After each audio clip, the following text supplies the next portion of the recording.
We have started now. We are on live now on YouTube. We are live on TikTok. So anyone you can join. Good morning, everyone. Thank you for joining once again. This is about parent-led movement network. Parent-led movement network to enlighten, to empower people, especially to talk about lived experience of families in abroad in the UK. So family in the UK, there are a lot of things that is happening and depression is real. People are going through mental health issue, but nobody is listening to them. And there are people in our community that they are privileged, so they don't care because this is where they make their own money and being destroying people's lives. So we need to talk about these things now. We need to call attention of all the Nigerian key stakeholder, Nigerian key stakeholders.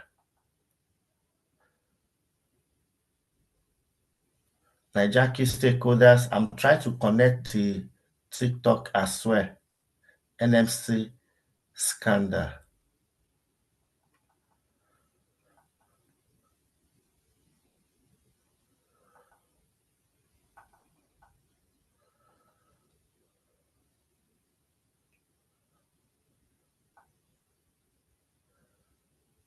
Yeah.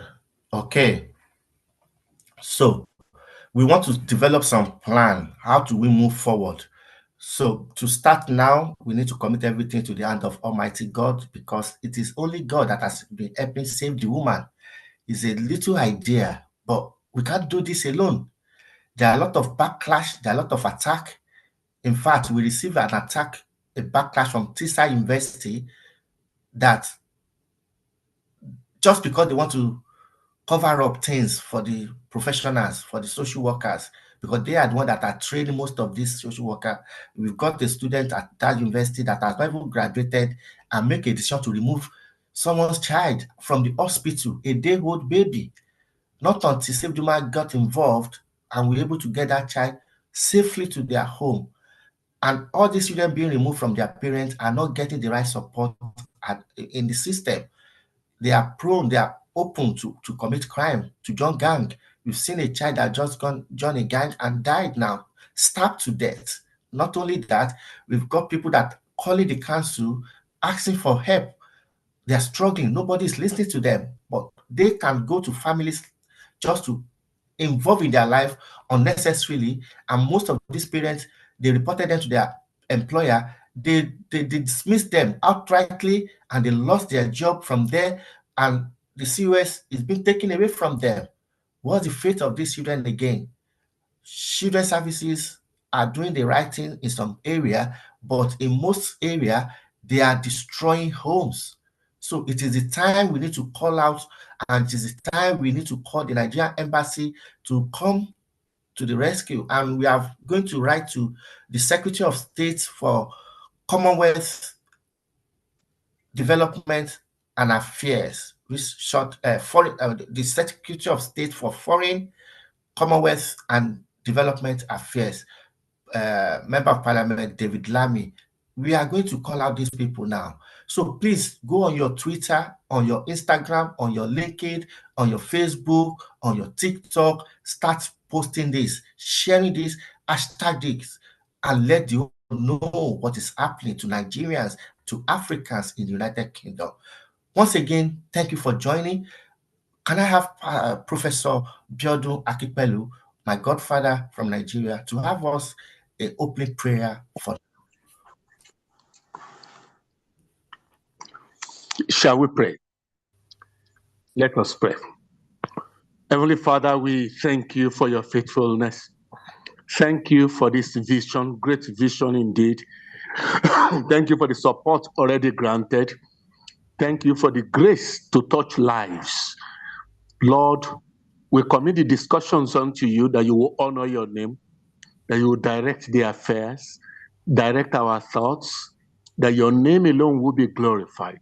Touch the people that will be needed to act, that they will act accordingly. That peace will reign in homes, peace will reign in the society. Amen. Thank you, mighty Father. In Jesus' mighty name, we pray. Amen. Amen. Thank you so much. God bless you, Daddy. So we are going to start the discussion, and we are going to need your expertise as well to help us going through this journey. First of all, I would like to bring the issue of NMC. I was opportune to supported one of them, one of the Nigerian nurses. I think they will give us a background what happened and how NMC has been intimidating them and how their decision has affected their lives. We've seen a family that the marriage is broken now. The husband have gone apart, the wife and children have gone apart. Some of them have even been deported back to Nigeria. Some of them have voluntarily returned to Nigeria shamefully, shamefully. And CBT Scandal 2, I supported you at the hearing.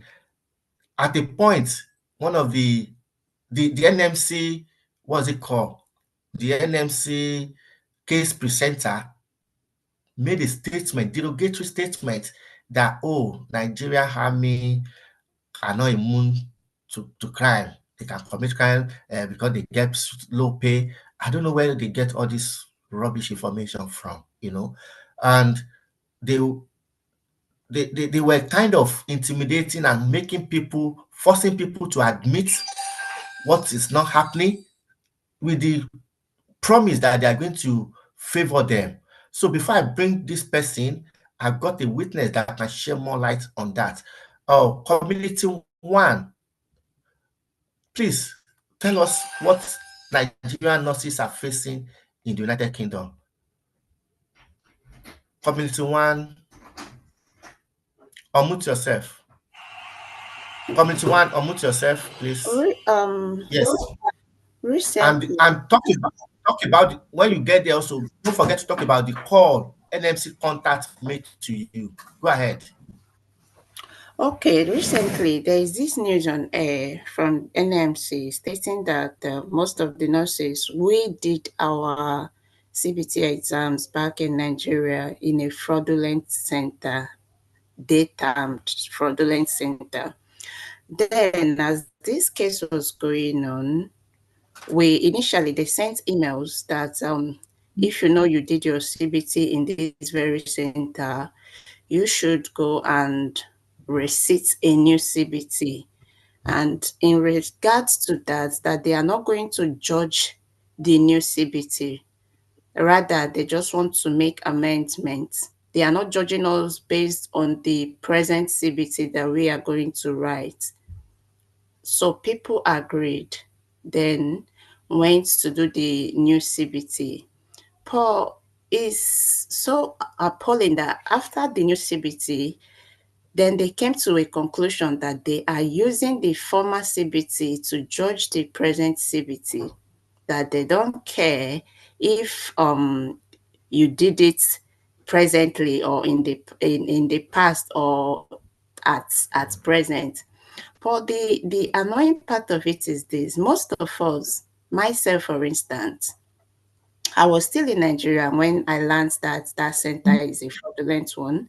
The first time I learned about that was I did adult nursing CBT. The condition that led me to that, it was not encouraging. Then one morning I woke up, I cancelled that very exam. Then I switched over to mental health, which they said I can do. Then I emailed them regarding the mental health embarking on. They sent me an email stating that I wrote my as adult CBT in a fraudulent center. That was the first time I got to know that I wrote the center was fraudulent one when I cancelled to switch to mental health. Then I replied them, I'm not aware of it. So what's the way forward? They said they will get back to me. After 2 months, I paid £140. They cleared me to go and start up the mental health But CBT. before you go further, it was alleged that it's a fraudulent center by LMC. It was alleged. It was Yes, an allegation. yes, Yes. yes, it Just was to just alleged yes. because they don't have proof. They don't have proof. They just alleged it to be a fraudulent center. Then I paid £140 for a new verification to register as a mental health nurse, which they allowed me, then wrote me that for the moment they are investigating on the previous CBT I have, that after their investigation they will get back to me. Then after a month they sent me an email to proceed with the mental health CBT. I was like, that means it seems that their investigations are done. They are done with the investigations. I wrote a new CBT under mental health, which they gave two centers. Is either in Lagos, two centers in Lagos. That's the only place they mapped out for us to go and sit for the exam, which I went to Lagos to do the CBT under mental health. After passing the very exam, they sent me a mail. I should go and do my CBT. I now replied them, which of the CBTs are we talking about here? I have written a new CBT under mental health, which I have passed, which you gave me the order to go and do. Now you are telling me to go and do a new CBT. Should I now cancel the present mental health CBT and go back to the adult nursing, which I have cancelled, I'm not using? Should I cancel the present one to go and redo the adult one? They said no, that since I have written a new one, I shouldn't cancel it. I should leave it, that they will get back to me. These people never got back to me until I got a job with my company. Then I came here. I did my OSCE exam. I passed my OSCE exam. Then I was waiting to get my PIN. Then they sent me a mail. I should go and do a mental health CBT. I should go and do CBT. They keep repeating the same email, like it's a general email. They don't know people that have done, like they don't really know the people that they are sorting their issues, or they don't know what they are doing. If I'm sorry to say that. So I asked them, which CBT are we talking about? I am here already in the country now, and you are still referring me to go and do CBT. Does it mean that you didn't see me coming to write or ski exam? Does it mean that my registration, you are not seeing it? Like, you cleared me to come over here, because before you will come over, they did an ID checks verifying our documents. Then after that, they now told me that they are sorry. At this moment, they are refusing the PIN. They are not going to issue the PIN because of the CBT I wrote under adult nursing. I was so confused, in the sense that I came here with mental health CBT. You verified me to do the mental health CBT. You allowed me to come in. Then now you are telling me that you are judging me based on the previous one I have, that you don't even care anymore if I have a new one or under whatever I have it on. Then my employers, I emailed the conversation to my employer. My employer wrote them. After they wrote them, they kept saying the same thing, that they cannot do anything, that for now they are refusing the PIN. If I wish to appeal, I should go ahead and appeal. That their reason for refusing the pain is that they are questioning my character, in the sense that the time I spent for the exam was so short, that how can I complete the exam within 20 minutes? That is too short for them. Then if I could explain myself what happened during the exam day, that they can consider. Then I explained myself what happened. After that, they told me that it is not enough evidence for them to issue my PIN, that they are questioning my character. Then my employer wrote them that they have been with me for a while now. They can tell about my character. They gave me a reference that I also sent to them. They said, despite all the references that I have provided, they are still questioning my character. At this point, my employer was like, they don't think they will continue with me, in the sense that since NMC is questioning my character, that they are going to strike me off my present role if I don't get the PIN. So I was so depressed at that moment. Like, I don't know what to do. I don't know. Like, it was really crazy. But what I'm asking is this: You are questioning someone's character, someone that you've not seen, someone that you don't know, you've not had any conversation with, just emails. So now, then they referred us to either you join RCN, they gave us list of is it a list of groups that can help us out. So I joined the RCN. When I presented my case with the one of their members in RCN, they helped to appeal my case. Then on the appeal, they were saying that questioning my character, according to the RCN, that they should be questioning competence to practice, not questioning character. So now they have not even given me dates for the appeal. I submitted this very appeal later on. That was October. Till this moment, I don't have date yet regarding the day of the appeal. They don't want to know how you are faring, or like they are just passing their decision based on the information they got from whomsoever without considering your own part of the story or whatever. Then they sent one of the RCM members to call. They gave me a call. Can I take a call? Are you okay? Are you comfortable where you are? Can you speak? I told them yes.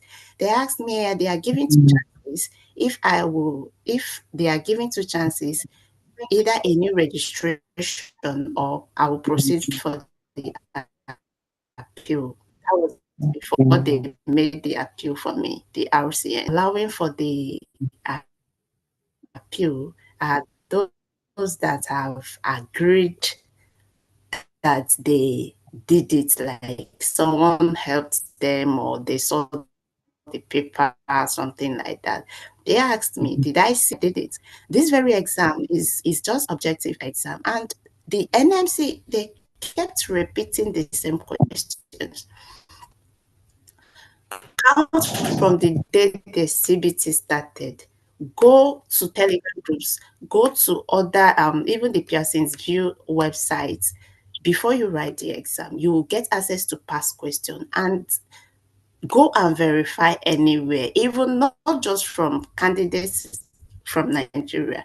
Ask candidates in those international nurses taking CBT exams, like they are taking this same exam, and they kept on repeating the same question, in the sense that if you study these very questions very well, entering that exam, you are going there to see the same thing, like the same thing. So when the RCN called me, I told them nobody helped me in the hall.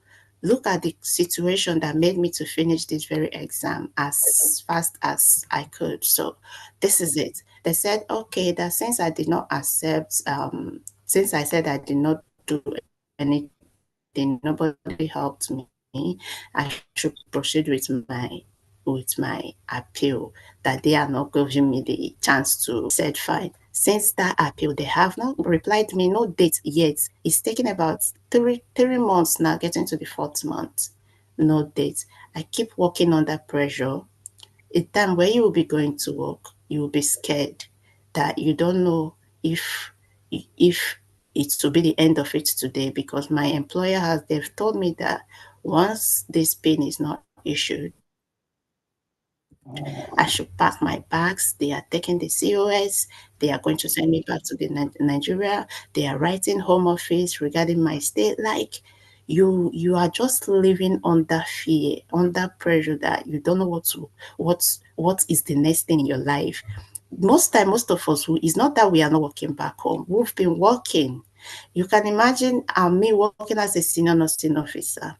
Then I'll come here after resigning, sending my resignation letter back home. Then they are now expecting me to just go back home like that, to start from where? Looking for job again. They should all I Thank you have to very say much. is just pass a fair judgment, considering families that they are about to destroy, considering lives, considering many things before they are past their judgment. That's just it. Thank you. Thank you. Thank you very much. Now, this is telling on your mental health.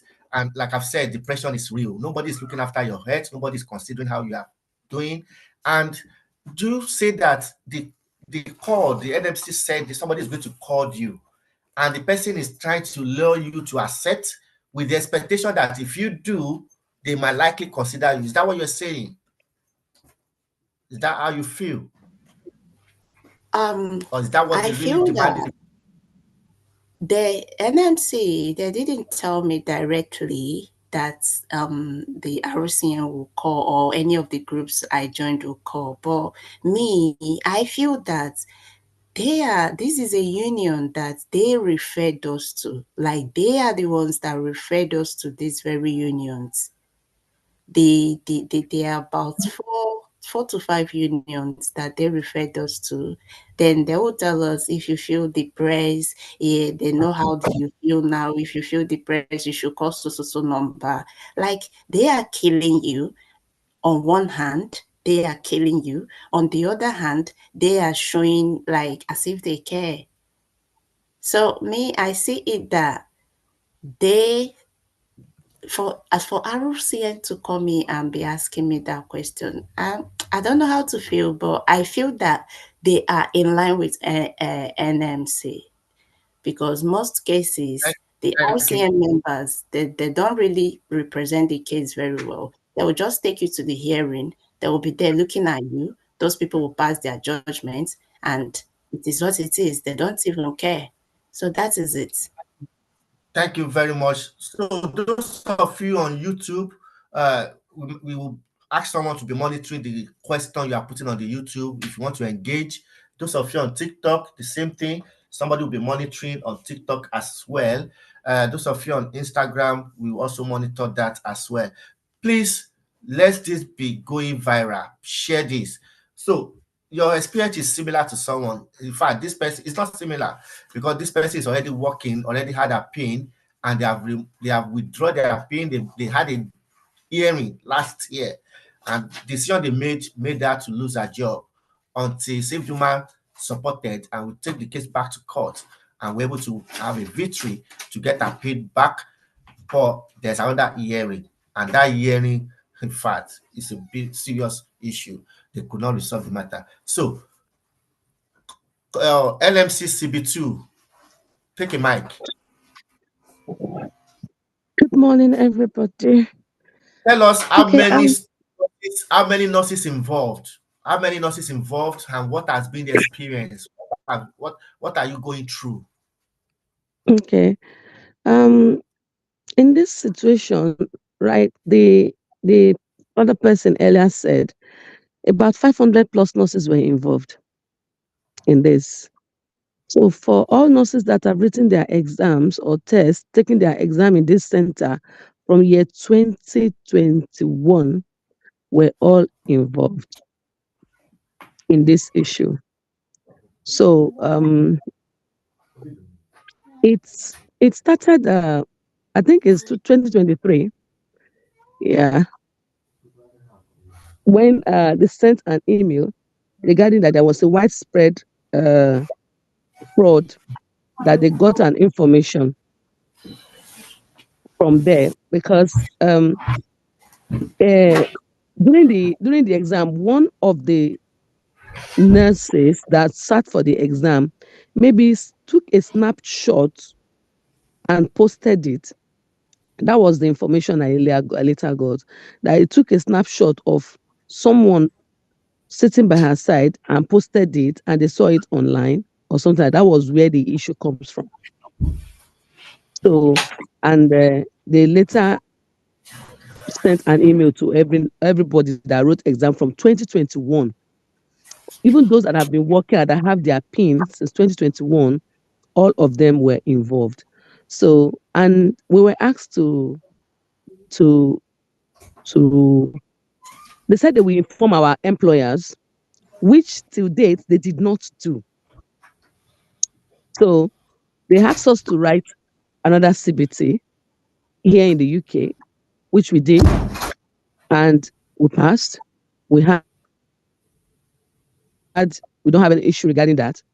But in my own case, as when they sent that email, the email they sent was that the test was taken June 20th, and that is that adult nursing test, but I am not an adult nurse. So the test was not the right test. The date was not the right date.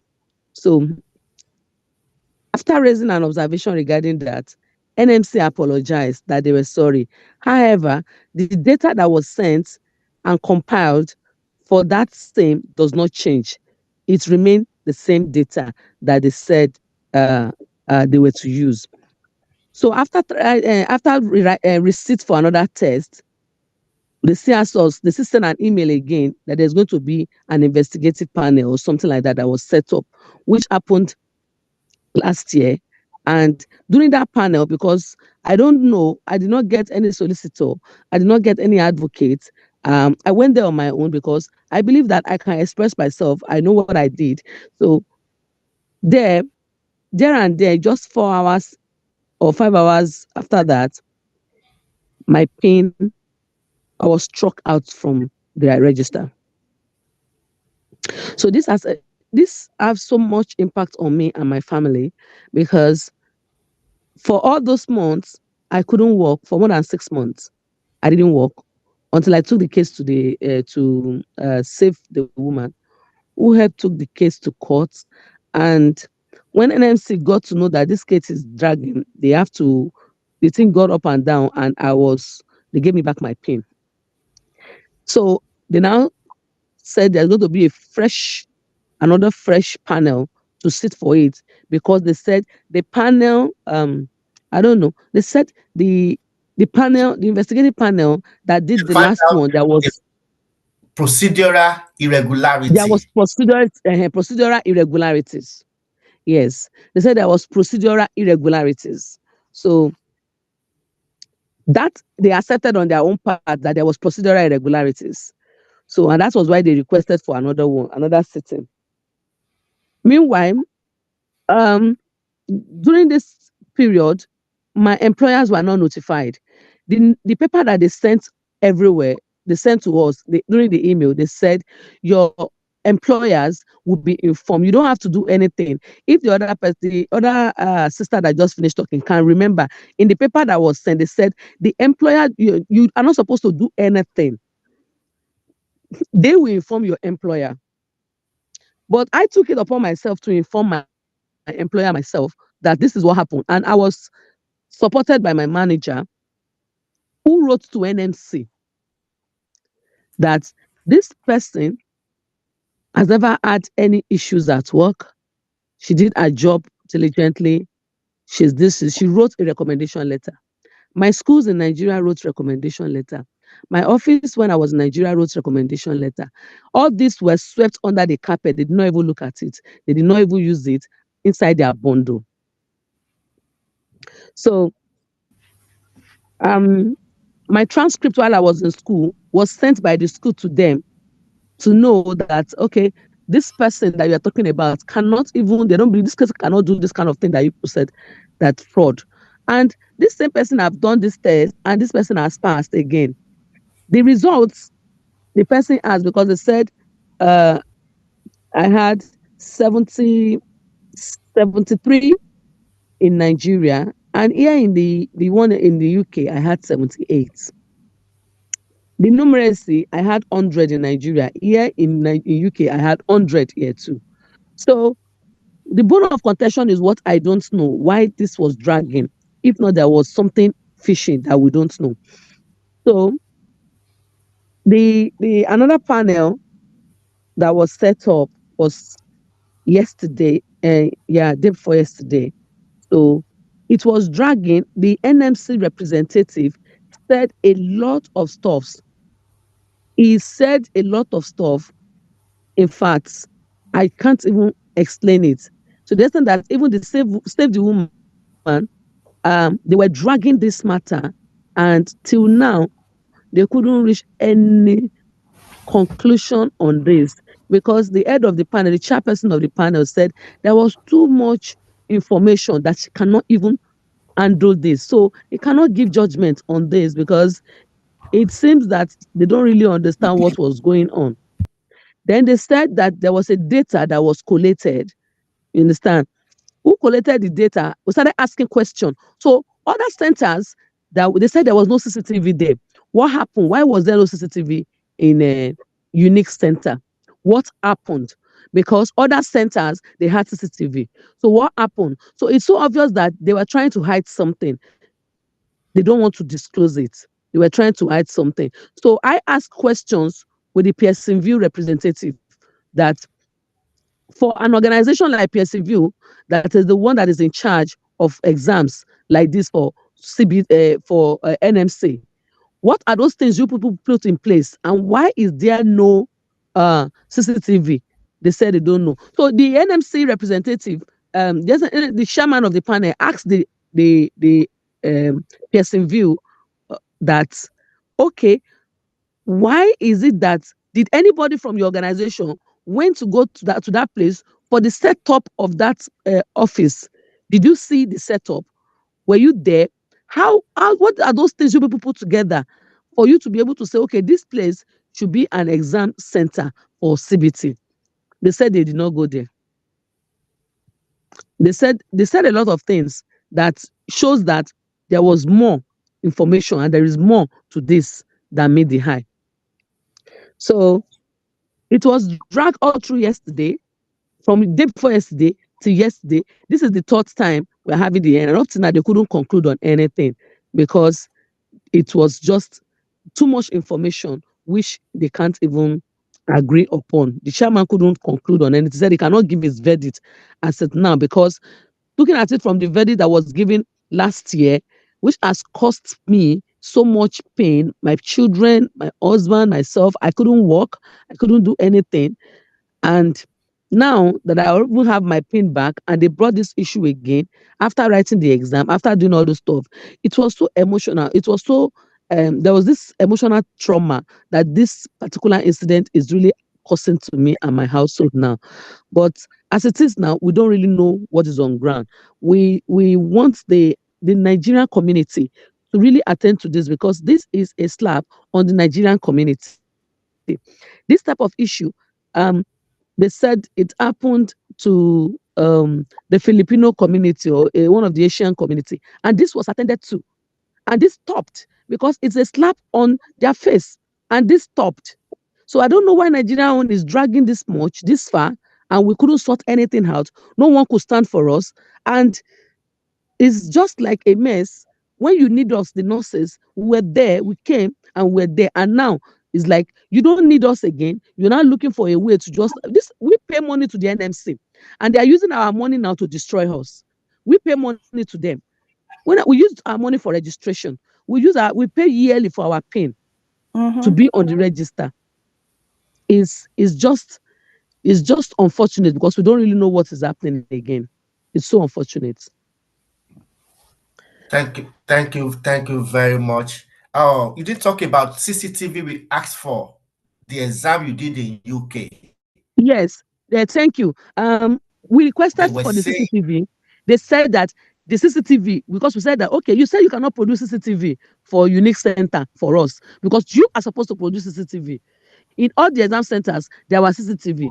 Now, the one that we did in UK, what happened? We need the CCTV, and they said the CCTV has been destroyed.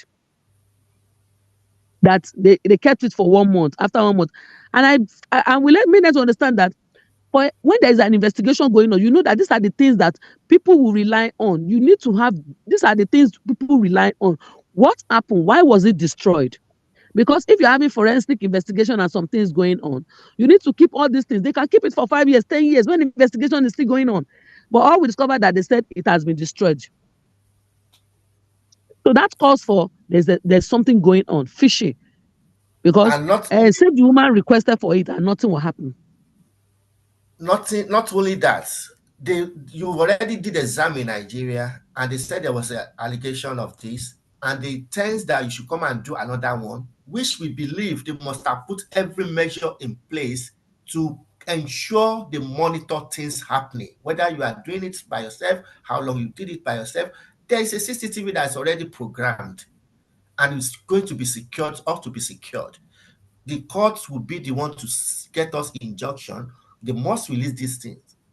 And if you did the exam and when you did your hearing last year, you requested for this was ignored. So why suddenly they have destroyed it if there's no cover up? In fact, the two Nigerians, they said they are witness to them. They are using as a witness. Their statements are identical. Sorry, Just can I as if just somebody sorry, I'm sorry, right, can I just right. chip in something? Because inside their bundle that was sent, they were asking us to admit that we did it. That we should admit that we did that, they're ready to pardon us. And because those people, they said those people, because they admitted they did it, they are left in on the register. They were kept on the register. That we should admit we do it. If we admit that this is done by us, they will pardon us. That was what they Because said they in have that bundle. because they have appear good in the face of people out there. And if somebody commits fraud and admitted to have committed fraud, where's the transparency? Where's the honesty? Where is that dignity? Why will you cover up as NMC as big as they are? And how could they say they approved a center to be doing exam for them without accrediting that they have CBT, they have CCTV? So they were just using data. And there was a question about the error the NMC made. Not only that, there is a data that tested there must be error in that data. We question this. There's nothing they could answer with that. If the NMC can make error, what stopped the people that they contracted to do the data analysis for them that will not make error? And these people that did the data analysis for them were being paid by NMC. The case presenter paid by the NMC. NMC got a good legal team that is fighting against these people. And the money they are paying them is being paid by these Nigerians on the nurse that are nurses. So this needs to be called out. It is the high time NMC needs to be dragged as much as possible. So if you know anybody, any blogger, any reporter, any journalist, let's spread the word. Let's spread the word. So that is about NMC. We are going to change the topic again now because Nigerians are suffering. Those of you in Nigeria back home, if you have people here, check, look after them, check out, ask them, are they doing? How are they doing? Depression is real. People are being treated like a slave here in the United Kingdom. So it is the high time we speak up. So, do we have the one of children? Should we go to children services now, or we should go to people that are being treated like a slave at their workplace by their employers?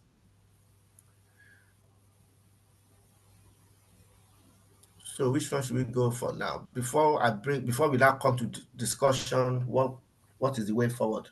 Okay, Durham Police and Council, take a mic. Good morning, everyone. I'll start from, I have two children. The elder one is a girl. Can everybody hear me? Yeah, we can hear you. Yes. The other one is a girl, but she's been challenging, like, in behavior. So I have, on so many occasions, even when she was in primary school, she was sharing some explicit content on her school Snapchat. I was the one that saw it. I took it upon myself to safeguard it. I went to the school.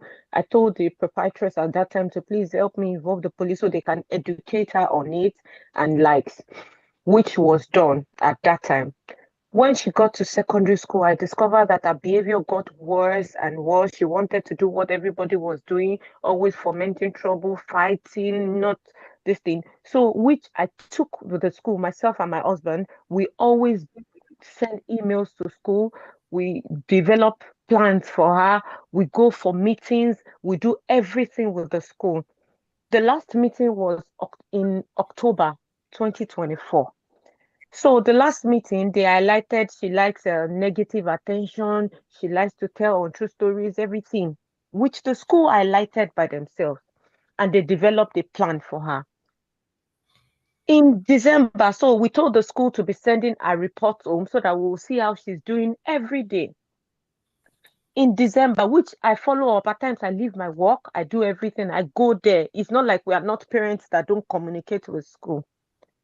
On my birthday in December, I just we didn't see, my sister came from a far distance to see me with her husband and her son, her little son.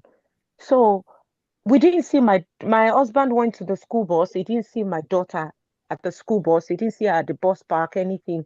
So my brother-in-law and my husband drove to our school to see what's happening. When they got to our school, my brother-in-law said he saw police van. My husband said, okay, he's going to go there to see that he can't find his daughter. Where is she and everything? When he got there, he got arrested. He said my daughter made a disclosure and everything. They took him away. Then I got to the school and they phoned me that he has just been arrested, everything. So I went to the school and the proprietress, everybody was there and everything, the police. So on the 5th of that same 5th December, the police officer, the safeguarding officer in charge said my husband will be going to court on the 6th. Meanwhile, he was to go to court on the 5th. So I called till midnight. That when is his court date? Because she sent me a text message that he's going to court on the 6th. Meanwhile, it was on the 5th. So at midnight, when I called them, they said he's going to court this morning. That's on the 5th.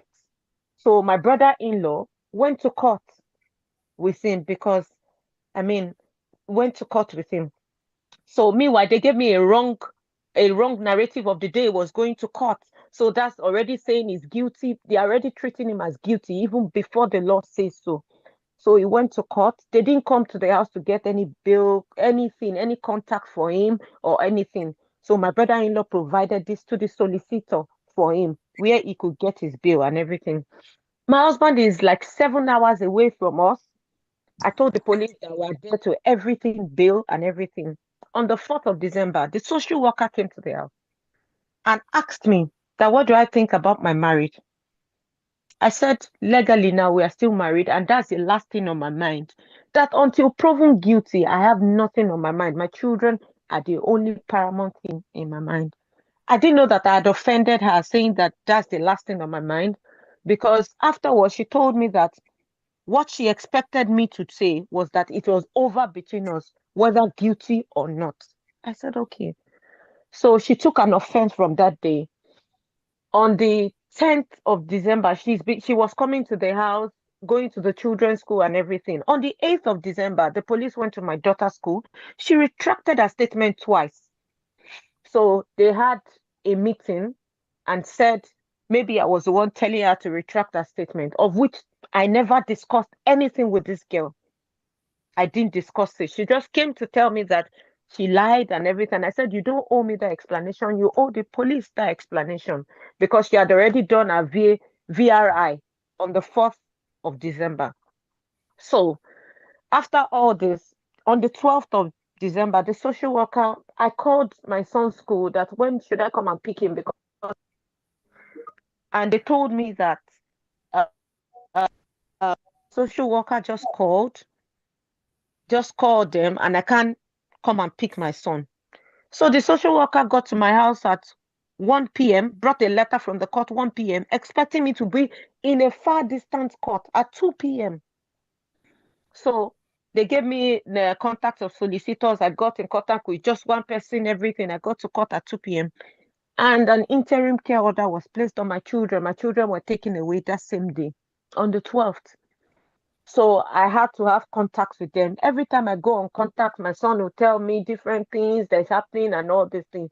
And I used to write it down. I'm a graduate of communication, so I'm used to writing things down, the date and time and everything. There was one day my daughter was having awful smell. She told me that she was on her period, but she didn't want to say it before her 7-year-old brother. The student social worker reported that I was whispering to my daughter, a student social worker, and everything. So they told the police that I was intimidating my daughter. So I was arrested on the 6th of January for intimidation of witness, I was taken to the police station and everything. So my sister got in touch with Mr. Lekon and the likes. So Mr. Lekon messaged them and I was released on bail. And the police told me that the bail condition, I won't have contact with my children until March 2025. I'm not going to do anything. I won't do everything. So I had to travel down far away to my younger sister's place and everything. But Mr. Lekon has been helping all along.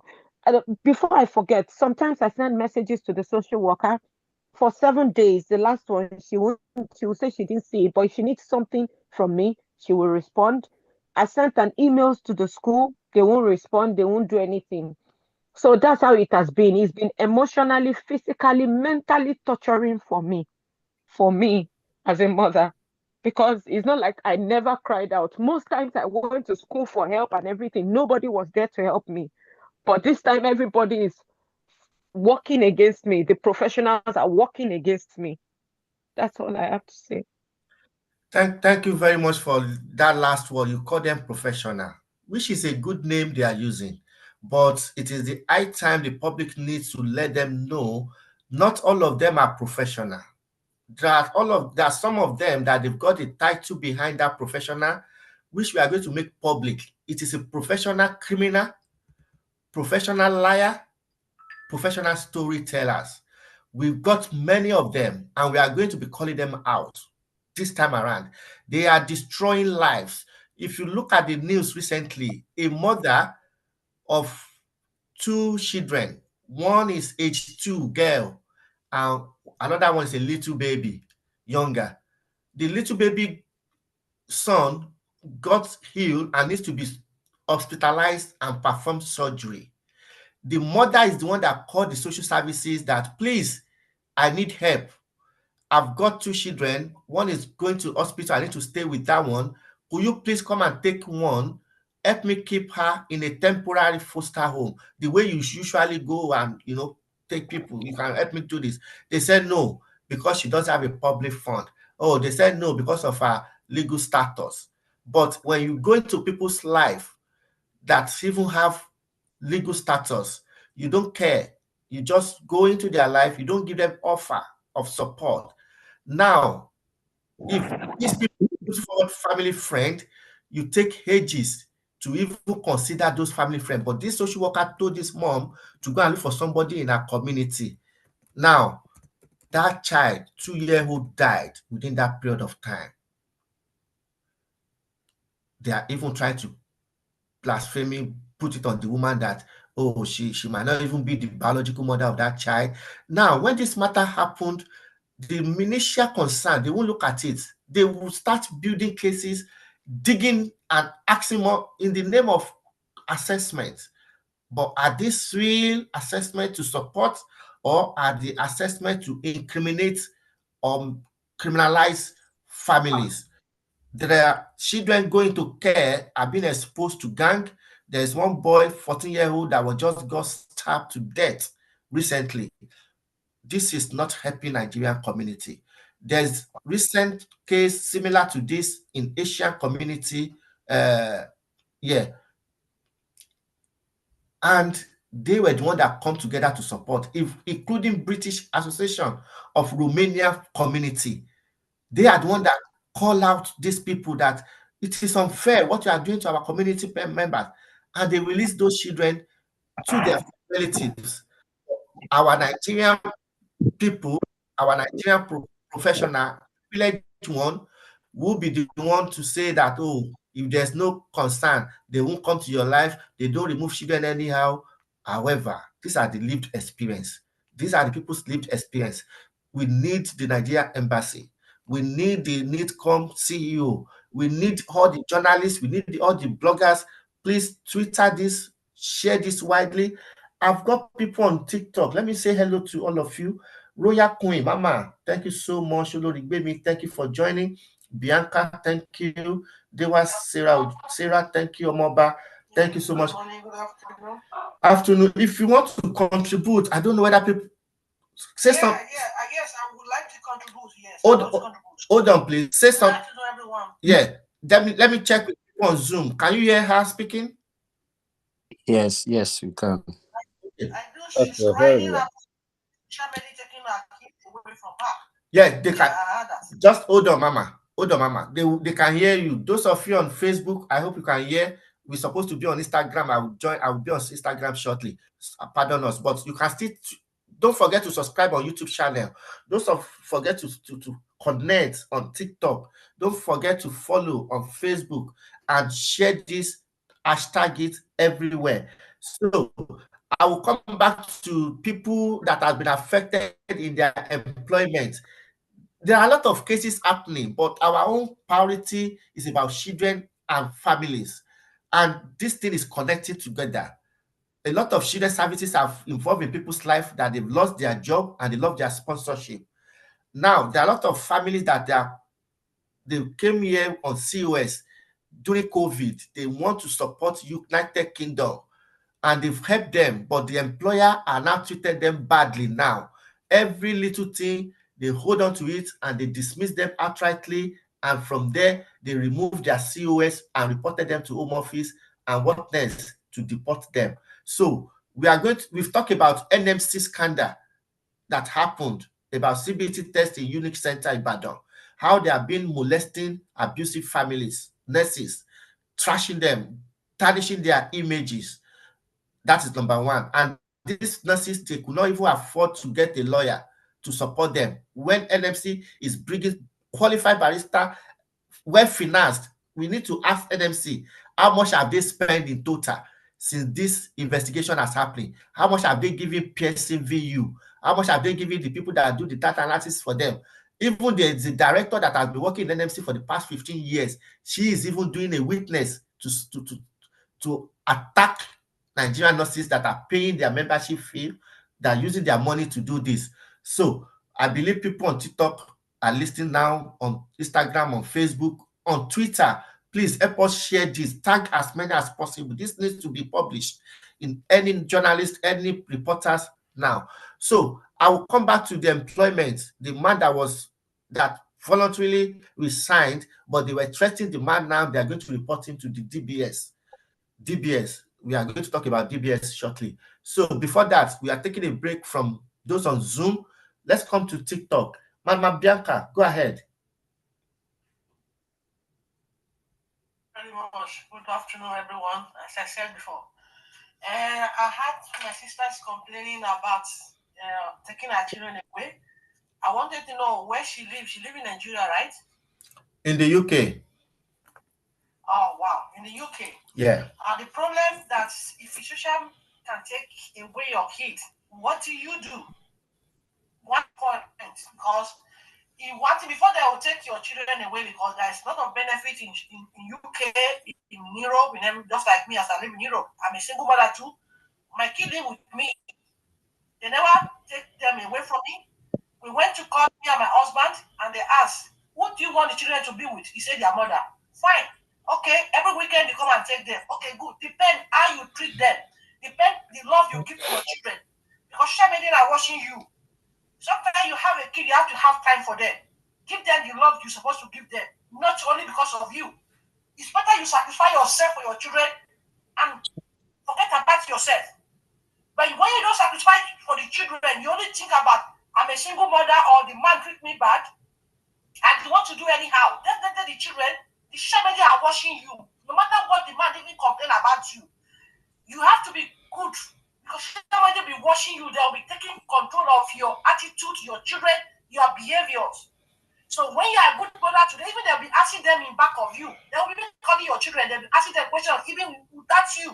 Ask them the truth.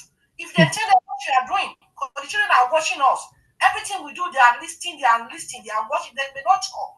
But sometimes be good mother to your children. Forget about your husband dump you, or my husband treat me bad. But one thing I have to tell you, give that love to that children, for you not sharing to take away your children. Because if you do that, then they will take it away, because your husband, the one you married to, you know that woman is not responsible, and you are not ready to take up the children. So definitely he can sue you, and the government will look about it. So the children will belong to him. But if you're a mother, I'm begging you, forget about yourself. First of all, be good to yourself and be good to your children. Take good care of them. Don't leave your children alone in the home and go and look for another man. Don't dump your children because you want to be good and you dump them. No, give them attention, give them that love. So social media will never take that children away from you. And if they take it away from you, you have to go back to them. Start new life at fresh. Every day comes, go to the social media that know that you are serious, that these children, you want it. Anything they say you should do, try to do it and be a good woman. Thank you, Bianca. That area you talk about is another thing entirely. That is about issues around DV, but we are going to talk about that. But this is one we are talking about now is about social services getting involved about disclosure from school or from anywhere and involving both parents. Both parents, there's no problem within them. But this one you talk about is when there's a dispute between the two adults and they need to go to court and to see who can look after the kids or who needs to stay with, who the kids need to stay with. That is a very serious case. We are going to talk about that as well. Hold on, Mama. They will say, are you talking about NMC or you are talking about children's services? Sir, I want to talk about the children's services. Children's services. Before you talk about children's services, hold on, Mama. Agbola. I want to talk about the NMC. Yes, I want Agbola to talk about NMC first on YouTube. I mean, on Zoom. Agbola, take a mic. On NMC scandal, take a mic. And I will come back to Dewasi on NMC. And after the two of you, I will come back to Sarah on children's services. We are talking about 3 issues today. So, NMC, go ahead. Agbola. Are you still there, Paul? You put a comment there. Are you still there? Dewasi, go ahead. Before that one, take a mic. Okay. Good afternoon, everybody. I just stumbled on this TikTok. I'm actually a registered nurse for over 2 decades in England here. So I'm not really sure where you're coming from with the NMC. However, what I picked up is you felt you're being intimidated to do things. One thing I must say to you, as much as I will advocate for the NMC, you need to advocate for yourself as a registered nurse or registered professional, because NMC, obviously, you know, is for allied health as well. So here is what I'm saying is, I'm not as much saying go and sue them, but do your due diligence. If you work with an agency, the agency should have a legal team, right? You can actually counter sue anybody that sues you. Don't just sit there and goes, oh, the NMC did this, they're suing me for this, they're intimidating me for this, da da da da da. You understand? You are entitled to counter sue anybody who sues you. At the end of the day, you both suing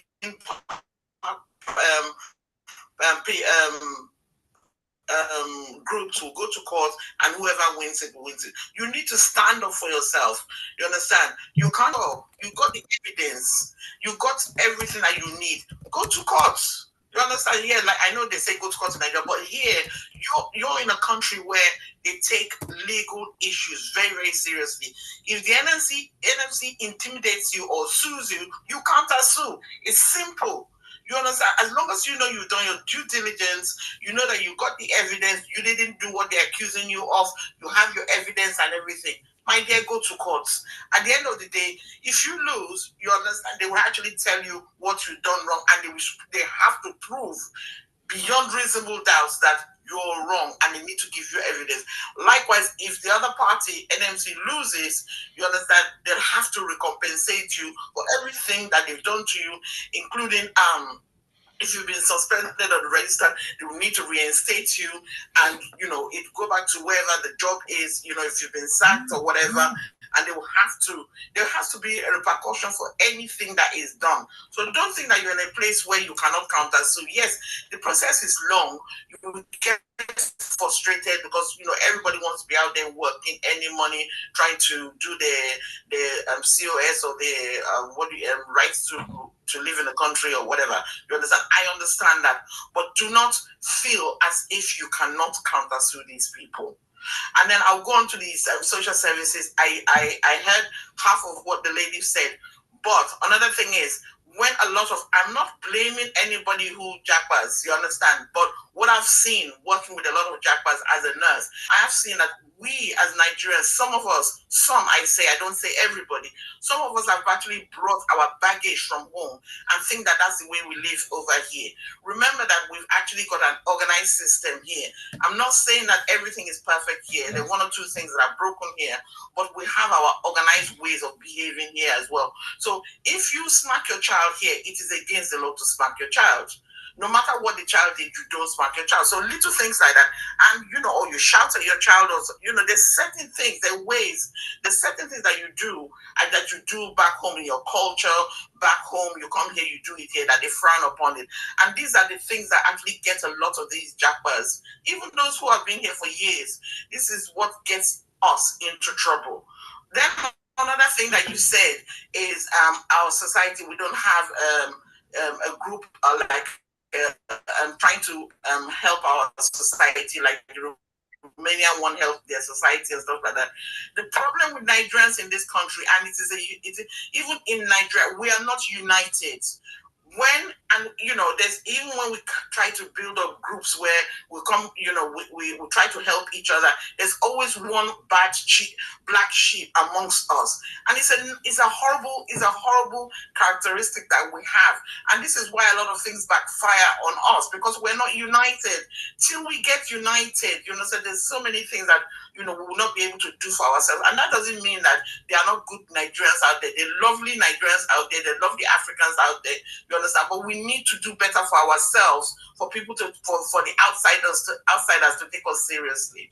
And sorry, that's what I have to say about this. I'm sorry for the lady who lost her children, but work hard. You can do it. Do your due diligence. How to sue anybody as long as you got your evidence. Do not be afraid. And I know they're pushing you all over the place. They're sending you all over England, but it's a hard job. I have seen people who have lost their children to social services, and with patience and counter-suing and struggling, and they've gotten their children back. It's a long ride, but it can happen. But just be focused and do what you have to do. Thank you. Thank you very much. I think I need to give you some brief recap about this incident happened on the NMC. A lot of Nigerian nurses were employed around 2020, 2022 during COVID. And in May 2023, the NMC said Pearson VU, who is in charge of the CBT test back home for the people to be on register, there was a fraudulent act that happened in one center in Ibadan, unique center. And because of this, they were asking every nurses that wrote the exam within that period to rewrite the exam.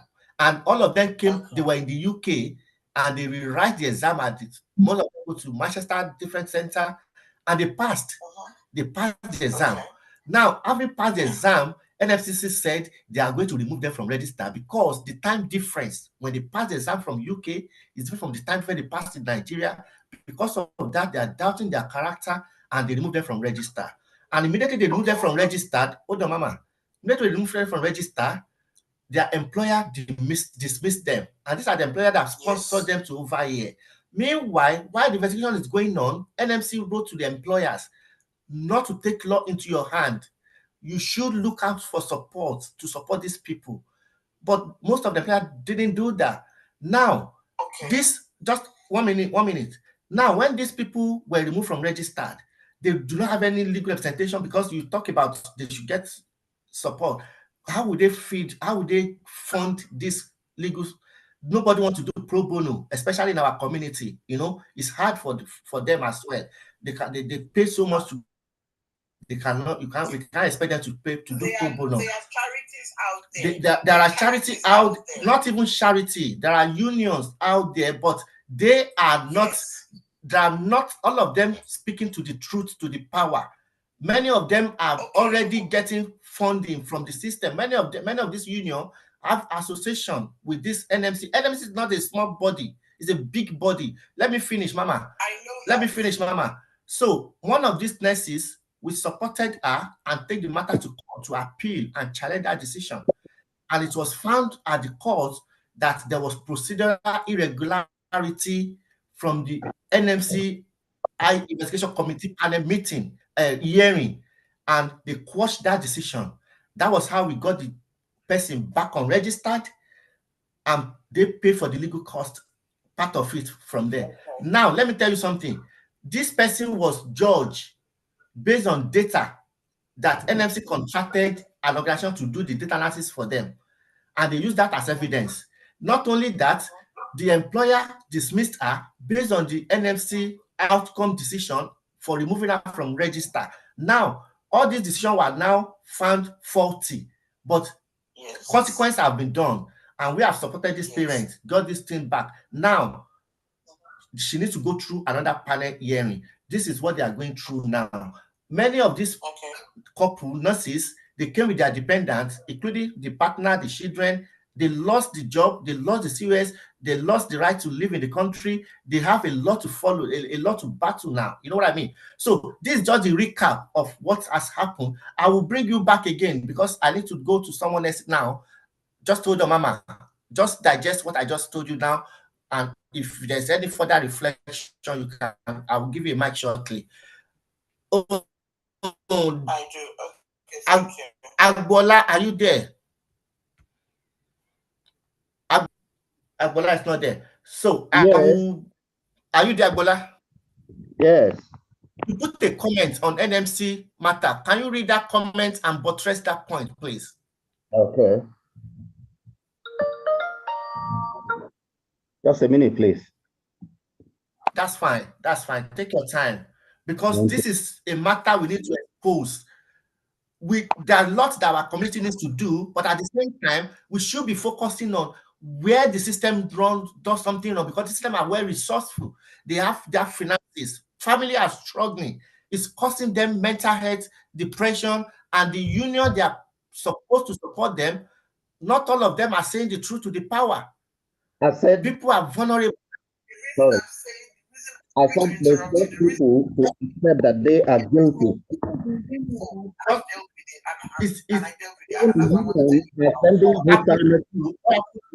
Hold on, Agbola.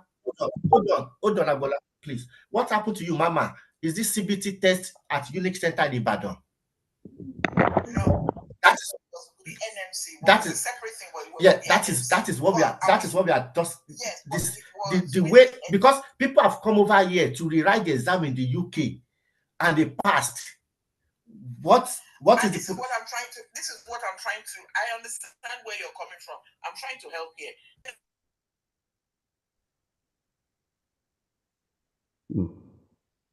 What's happening?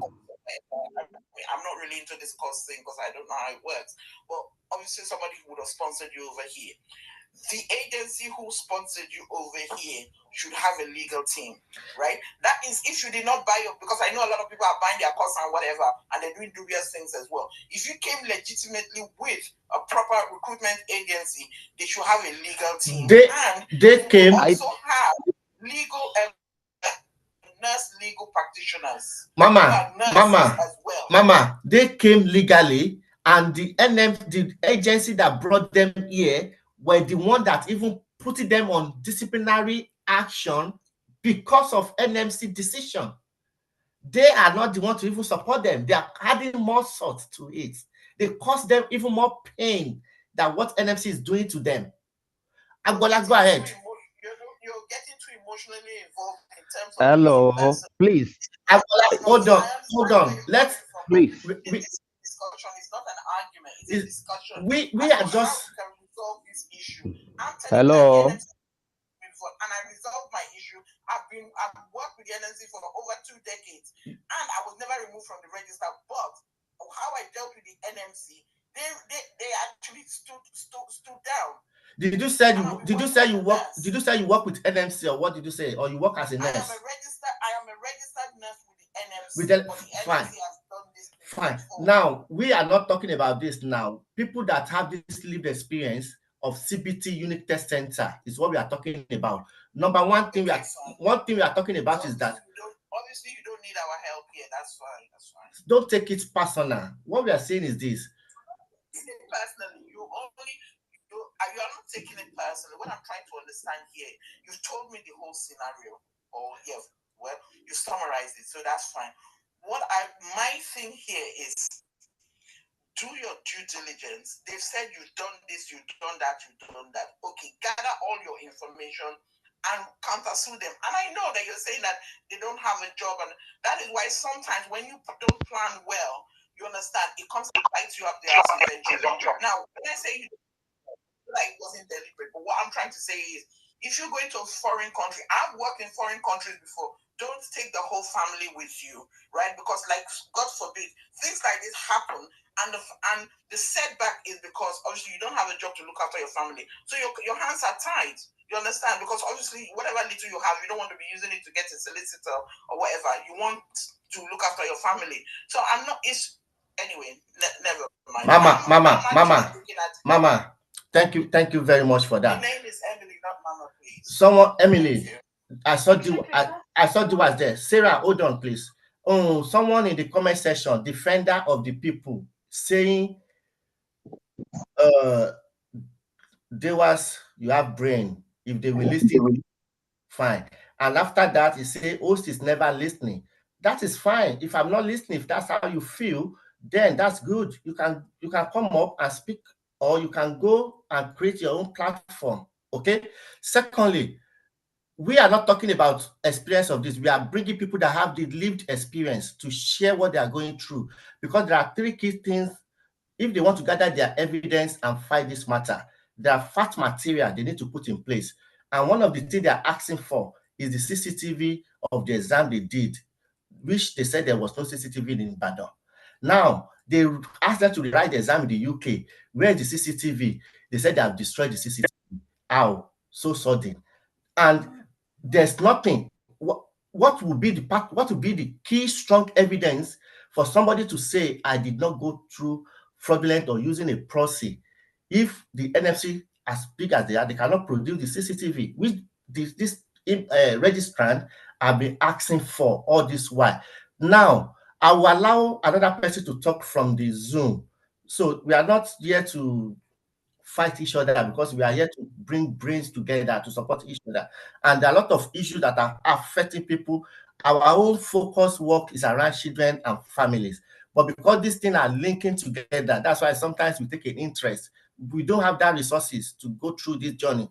Going to court, battle with NMC, nobody pays us for this. It's out of our own pocket that we do this, and it's not we are not getting a funding. Okay, so if defender of people has that funding or that connection, or it's also a NMC connect, then it's fine. So we are not here to fight each other. People are sharing the experience. Don't say it's a lie. Don't say, oh, why would they say that? It is their experience they are sharing. It is their experience. If you are not in that position, you find yourself to be privileged, no matter what or level you are. So thank you. Let's be kind of let's be nice. Let's have a nice comment. That's it. Go ahead, Agola. Just a quick one from Zoom. Go ahead, Agola.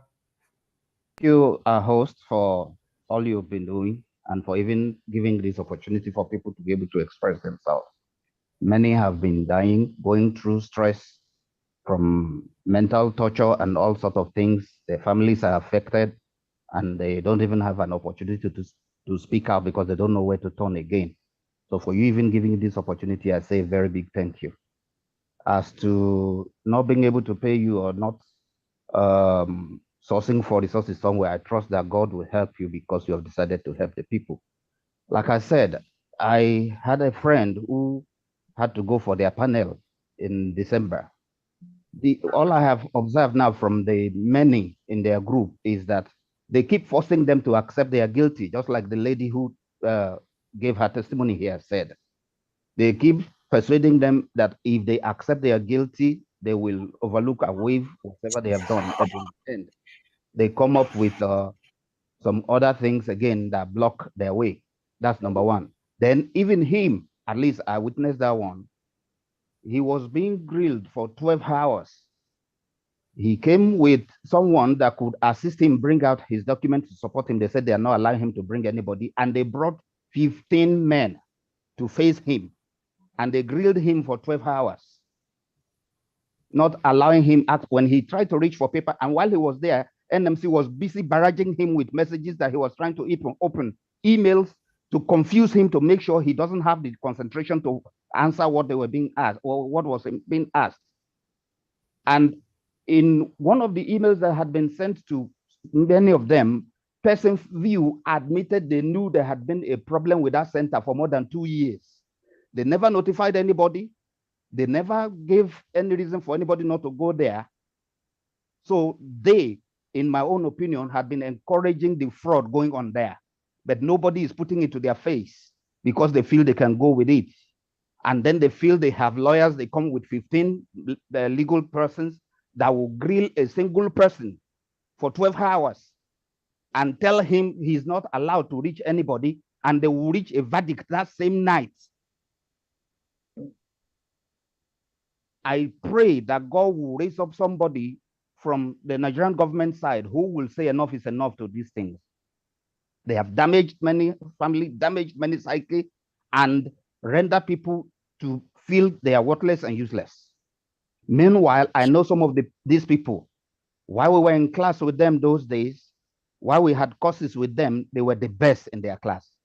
All through their careers, they've been winning awards, only to try and come into the UK to seek for greener pasture. I know some people don't need it and they feel privileged. That's why they can talk and say they shouldn't leave everybody, they shouldn't carry everybody. But it's not everybody that have that privilege.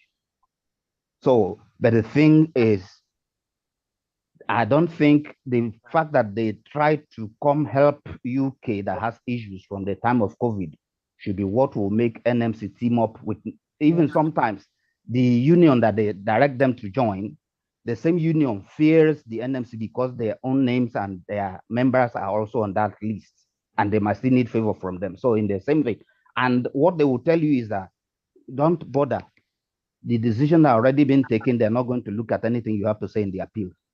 And it's one same statement of go and rewrite the exams that they keep repeating like a broken record, just like you've had people say now. I have seen at least about 4 or 5 persons that gave similar testimonies. So that is what is going on. Let's not belabor it. Someone need to speak, and the federal government has to lend a listening ear to say enough of this embarrassment. Thank you. Thank you very much. Like I've said, there's one of this person here that she came to us and we took the matter to court, and the court quashed the decision of IC because there's a procedural irregularity. When there's a procedural irregularity, if this person has not come to us or we have not sacrificed to go with this person to the court to challenge the NMC, where would that be by now? And now she went through 1-day hearing last year, and within that period, that day was the day they removed her decision to remove her from register, to suspend her for 24 months. And employer took on to that. And this employer that sponsored her to come over here, now we took over that case. Nobody paid us for this job. We know how many hours we invested in this. Yet, will people say we are too emotional about this? Agbola, can you say we are too emotional about this? Not at all. If I had my way, I would put a class action against them. Because if a system is abusing their own power and somebody with no resources is helping people out, and it's the same community they are helping that are still saying, oh, we are too emotional. Anyway, we will not be silenced. It's too late for us to be silenced. No matter what, even if people come over to support us, to not support us, we will continue doing this. I'm going to bring one person from Zoom again on this NMC matter. I think somebody is there. But before then, we've got a break. I just want to listen to this video for 2 minutes. It's a 2-minute video. Don't forget to support the host. Don't forget to connect.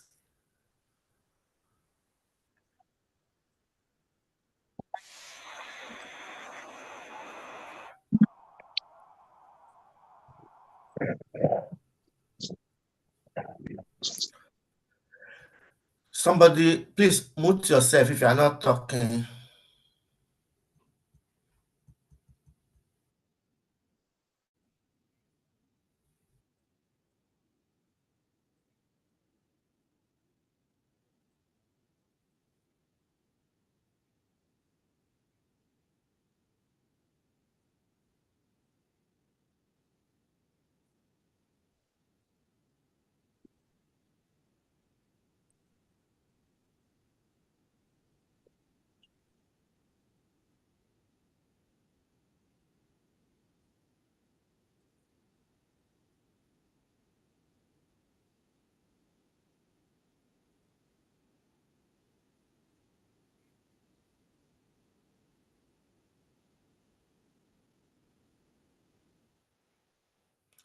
So, in a nutshell, we appreciate people coming on our platform.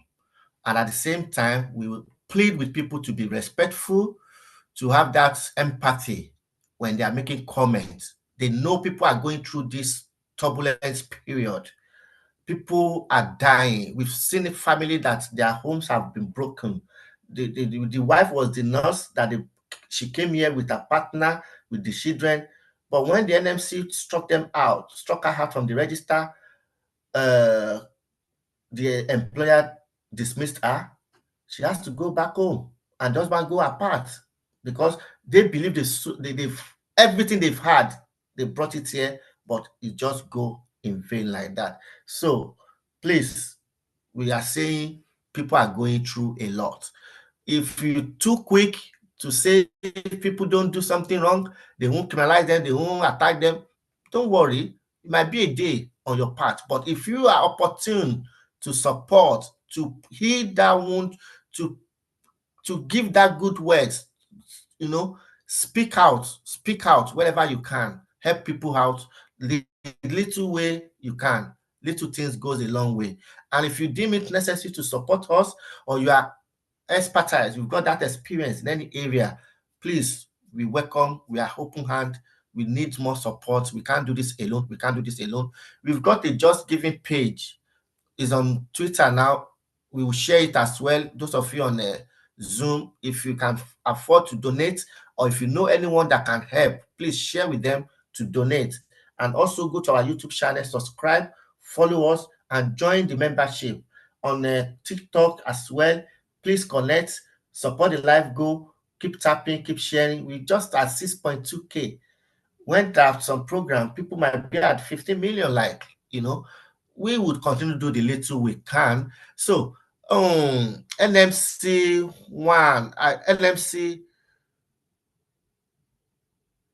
CBT on Zoom, NMC CBT Community One. You've had a comment from people on Zoom, on TikTok. Have you had 1 minute or 2 minutes to say something before I bring somebody?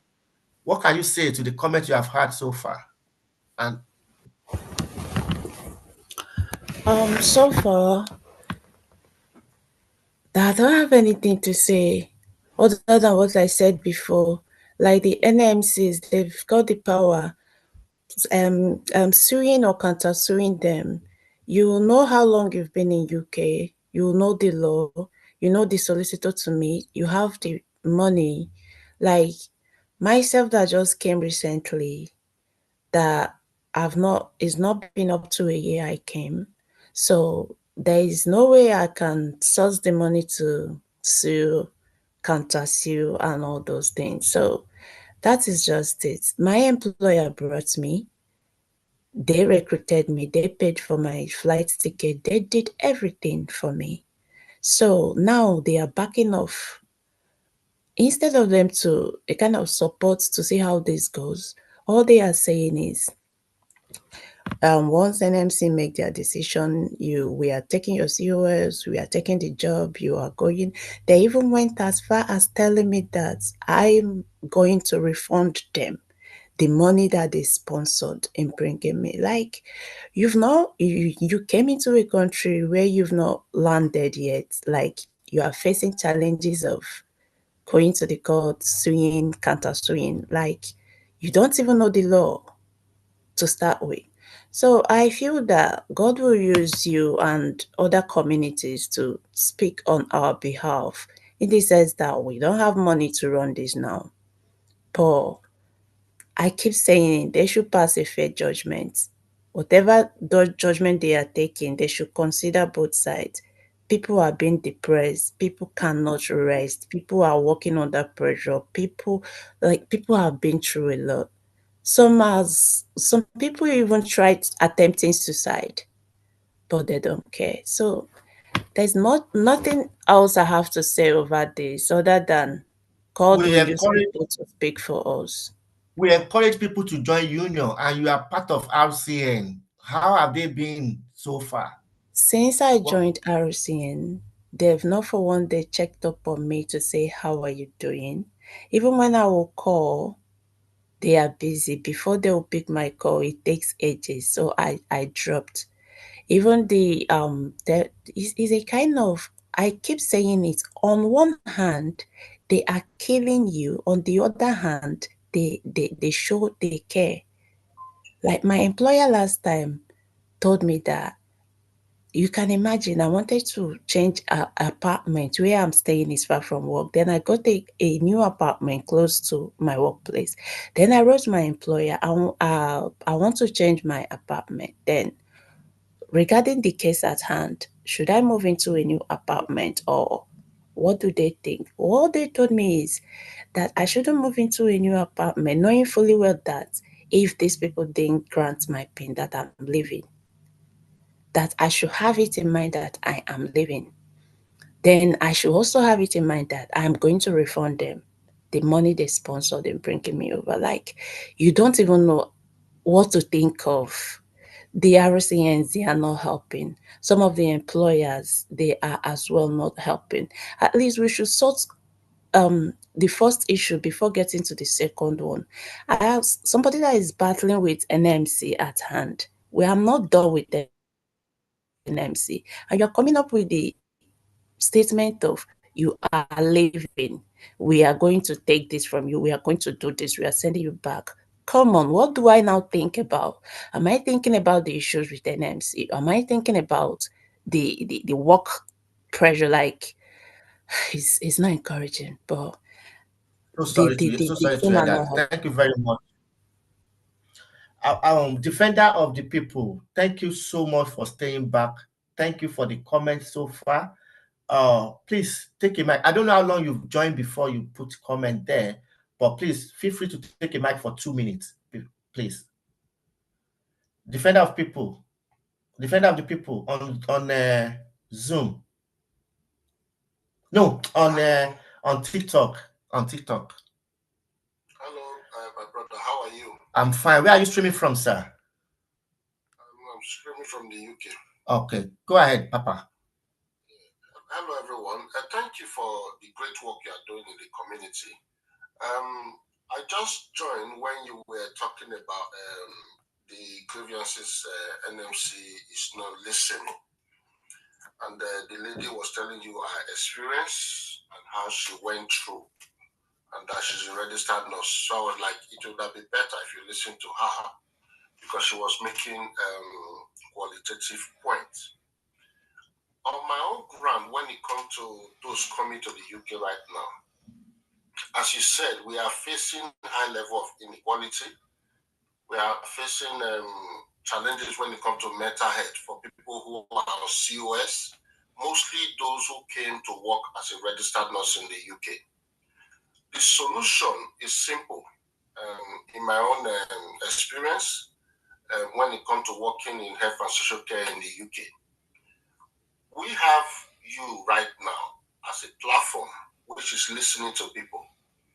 We also need to understand the importance of the union and your role when we talk about healthcare and safety, right? So healthcare and safety, we are talking about your role, your organization role, and also the union role. When we talk about your safety, your workplace development, your pay, and also the security of your job, which you are very important now when it comes to job security. So the job security part, the union role is to be there for you. When you talk, they will listen to you, depending on the union you join. So NMC role is to promote safe workplace, right? So if your workplace, they listen to you and they send information to NMC, NMC has a duty to block you or to separate you from providing care, because your workplace thinks you can't provide safe care. So your role is to work with the union, or they work with you. So now, if someone who is having issue already come to you, it will be very difficult for you or the union to do anything about it. But if you register for the union when you arrive the UK, I know about 3 union, which I'm in one of the union. I've been with one before because I changed location. So I joined a different union. So it's very important you understand what is the best union in your community. It's not what is the best union or who are the best union in the UK.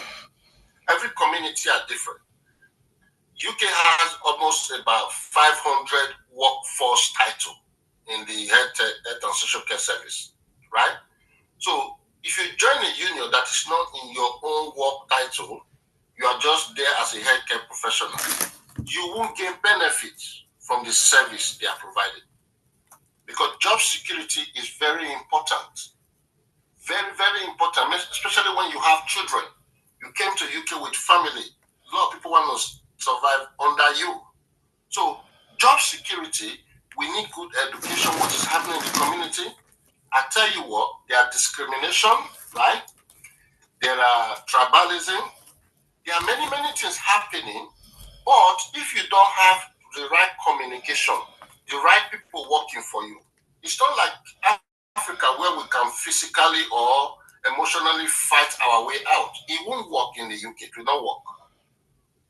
It will not work. So it's easy for you to put your case across to NMC if you are in the right community, not you doing it direct.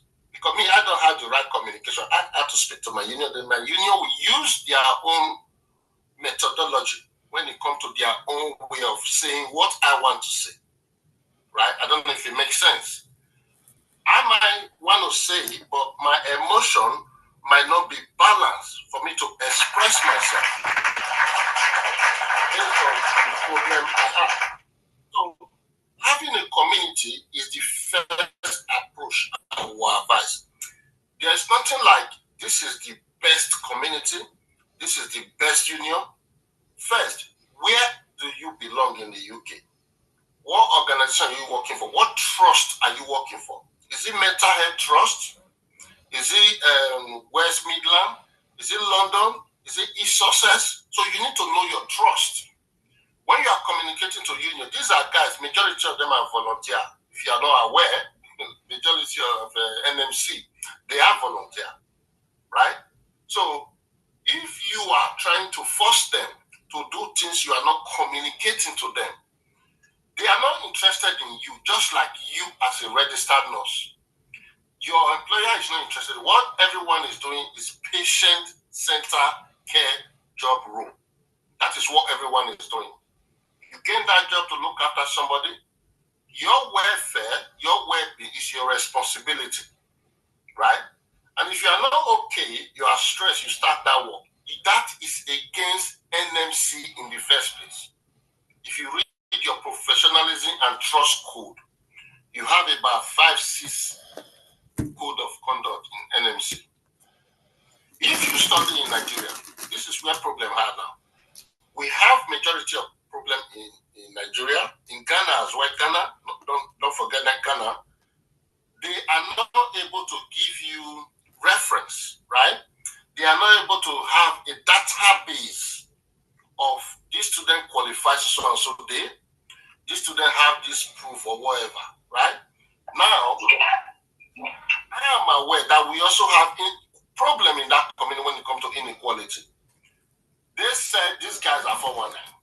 These guys are bad. Don't be that person that think you are not, meaning they are lying. No. They have evidence. When you try to be defensive that you are not, and you are not giving evidence, it shows that many people have behaved like you before. They've done the same to you are doing. I don't know if it makes sense. They've done it. You are speaking the truth, but use the union to speak that truth. I don't know if it makes sense. Use the union to speak that truth. So if you have community like this community we have now, we expect the community to have up-to-date education about the health and social care, how it works. It doesn't matter. There are some people they will remove from NMC. You will still be allowed to work.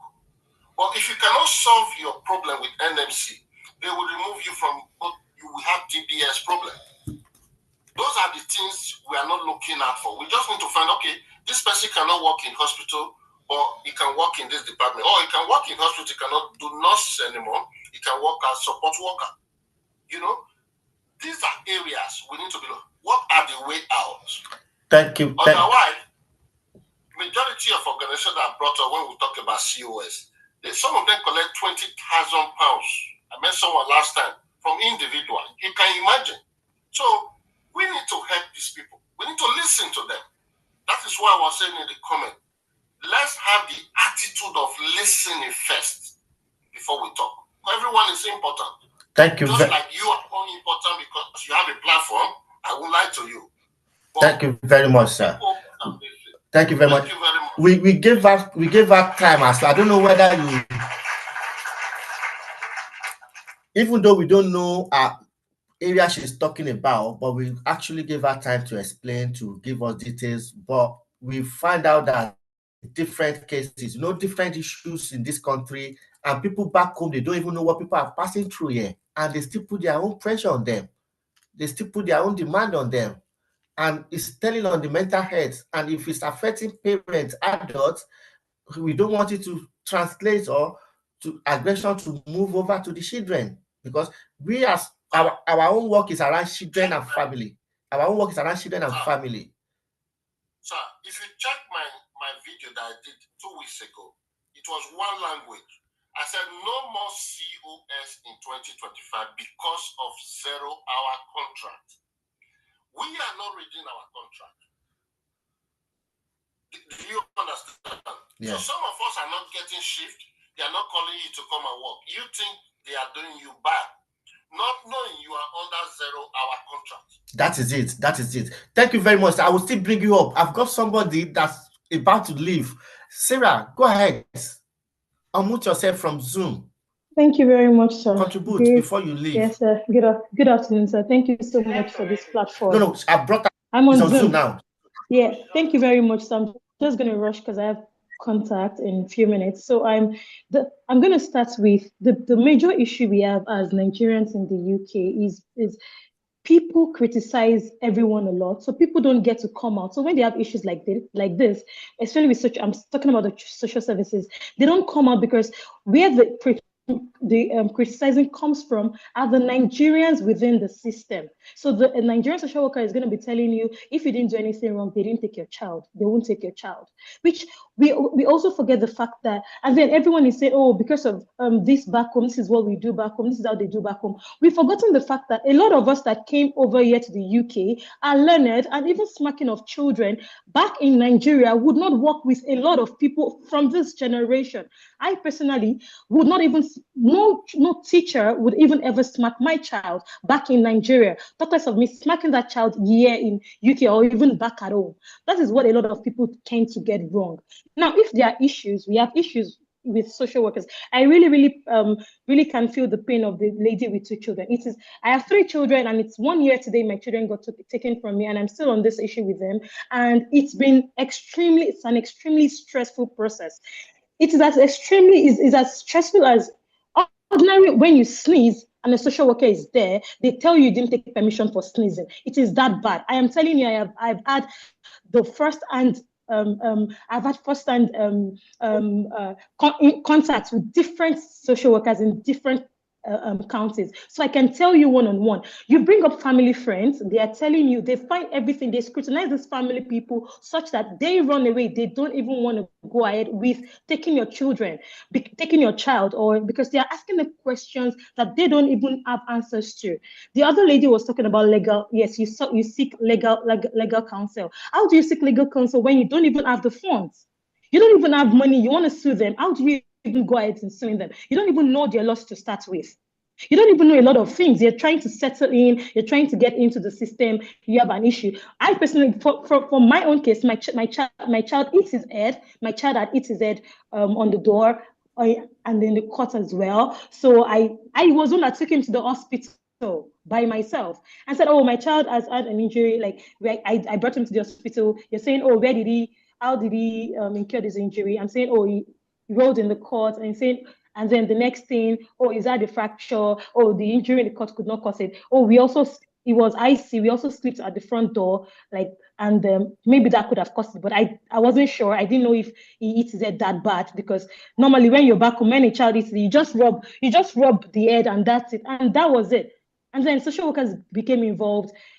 I was arrested, blah, blah, blah. And the case has been ongoing for 1 year. No headway.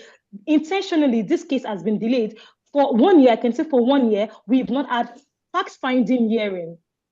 Not even one single one. They're still doing evidence on experts. They're still doing evidence of from whoever, from wherever. They're still saying, oh, we're trying to, oh, the judge is on leave, the court is on this, the court is on that. For 1 good year, nothing else has come in.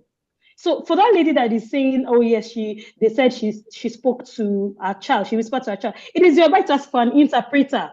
We have a language. You would not mandate me to speak English to my children or to my child because you don't understand my language. You have a right to an interpreter. There are a lot of things we don't know in this country, and it would be helpful if social workers, Nigerians that are social workers in the system, can even come out and start by letting us know what our right is. How can you go about it?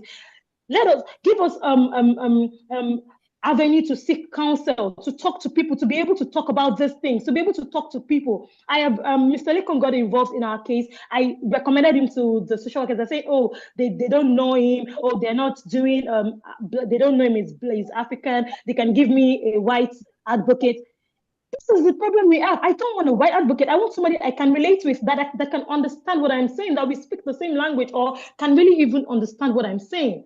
That's where major of the problem, like the problem we have as Nigerians in the UK. We don't even rally around each other. I saw the lady's story on Instagram, and then I'm reading the comments, and in my head, I'm like, this is the problem. You can't even come out to tell people what your problem is because everybody's criticizing, everybody's saying this, everybody's saying that. Before we go into criticizing people that have these issues, it's easy to say, oh, you don't do this, don't do that. And it's because you're not there. When you're in that shoes, you really understand, even as I'm telling you, as much as they want to break your home, you don't have issues with your husband. They're saying, are you still together with your husband? My lawyer is telling me it has to get to a stage. I have to say my husband did it or I did it. Either my husband hurt my child or I hurt my child. So I have to say to them that my husband did it. If he did not do it, nobody hurt the child. This is what these people are doing. And when you're still trying to hold on to your marriage and everything, they feel something is wrong. They feel you're hiding something. They say, oh, how did you people cope during this period? We say, oh, we're supporting one another. They're saying, why would you support one another when your child has just incurred an injury? They expect you to be fighting. These are the things that happen within the system. We don't have anybody to talk to. We don't have nobody. Everyone is criticizing everybody. And then we ourselves bastardize where we come from. Everybody's saying, oh, back home, this is this. Back home, they're dubious. Back home, they're this. Can we just stop that? Because when we keep doing that, they keep feeling something is wrong. They keep using it as an edge that, oh, because Africans, they know you smack your children. Oh, because Africans are this. Yes, I know some people do. Yes, we have, but so also we have history of white people do very crazy things to their own children. So we should stop bastardizing where we come from, making it look like, oh, back home we're not animals. We are human beings. We are learned. We are learned. We went to school. These are the things we should also not make it look like where we come from is a bush, that everybody is just, nobody at this age, I don't expect anybody, even back in Nigeria, if you're on Instagram, you see when just Adetong took up the case of the woman that beat a child in school.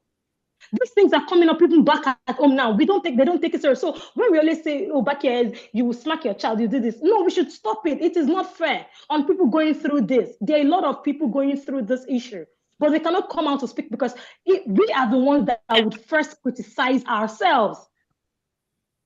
It is so unfair for nothing. This child, we took the child to the hospital. So if we hurt the child, you have looked at the child, there is no other injury, there is no previous injury, there's no abuse, he's clean, he's sweet, he's everything. And then you feel, oh, because it's an injury, you need to investigate. Fine, do your investigation. We don't have anything to hide. Do your investigation. And then you start bringing up different things that are not even related. How did you come to the UK? How did the other children come to the UK? Who did they fly with? These are the things they look for, other things. Why did you say husband is the head of the house? What do you mean with that statement? Then they say you don't see the risk as saying your husband. Even the Bible says like these things These things are really, really annoying. I'm sorry, Mr. I would be rounding up now, like, but it's because I have a meeting now. They're coming in, so it's just I'm just chipping this there because I'm in the shoes, and it's so sad that no, we have no one to talk to, because back home the people back home are the ones that will criticize you first and say, oh, because you do this, because you do that, and it's most especially with the social workers that are Nigerians, they are worse, and it's so unfair. Now, Mr. Lincoln's an advocate that is recognized, but then the white people are saying they don't recognize him. They want to give us a white advocate, which I rejected. I want somebody I can relate with. In the medical expert case, there was a doctor that was Nigerian. His name is Nigerian. At least, would you put him in the list of people that will do the expert evidence? No, they took him out because he's Nigerian. These are the issues we face. So please, Mr. Lincoln, I'll be going now because my child is here. So, but I just want us to also please help us, buttress on this, and maybe if I'm done, if we are still here, I'll come back and really talk about the experience firsthand. But that's just what I wanted to say. Like, these are the issues we have, concerning social workers and being in the UK. Thank you very much, everyone. Thank you, Mama. Thank you, Mama. Similar situation that happened in Leeds. Who wants to say something? Can I say something, please? One minute, Mama. 1 minute, Mama.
It's a network from here.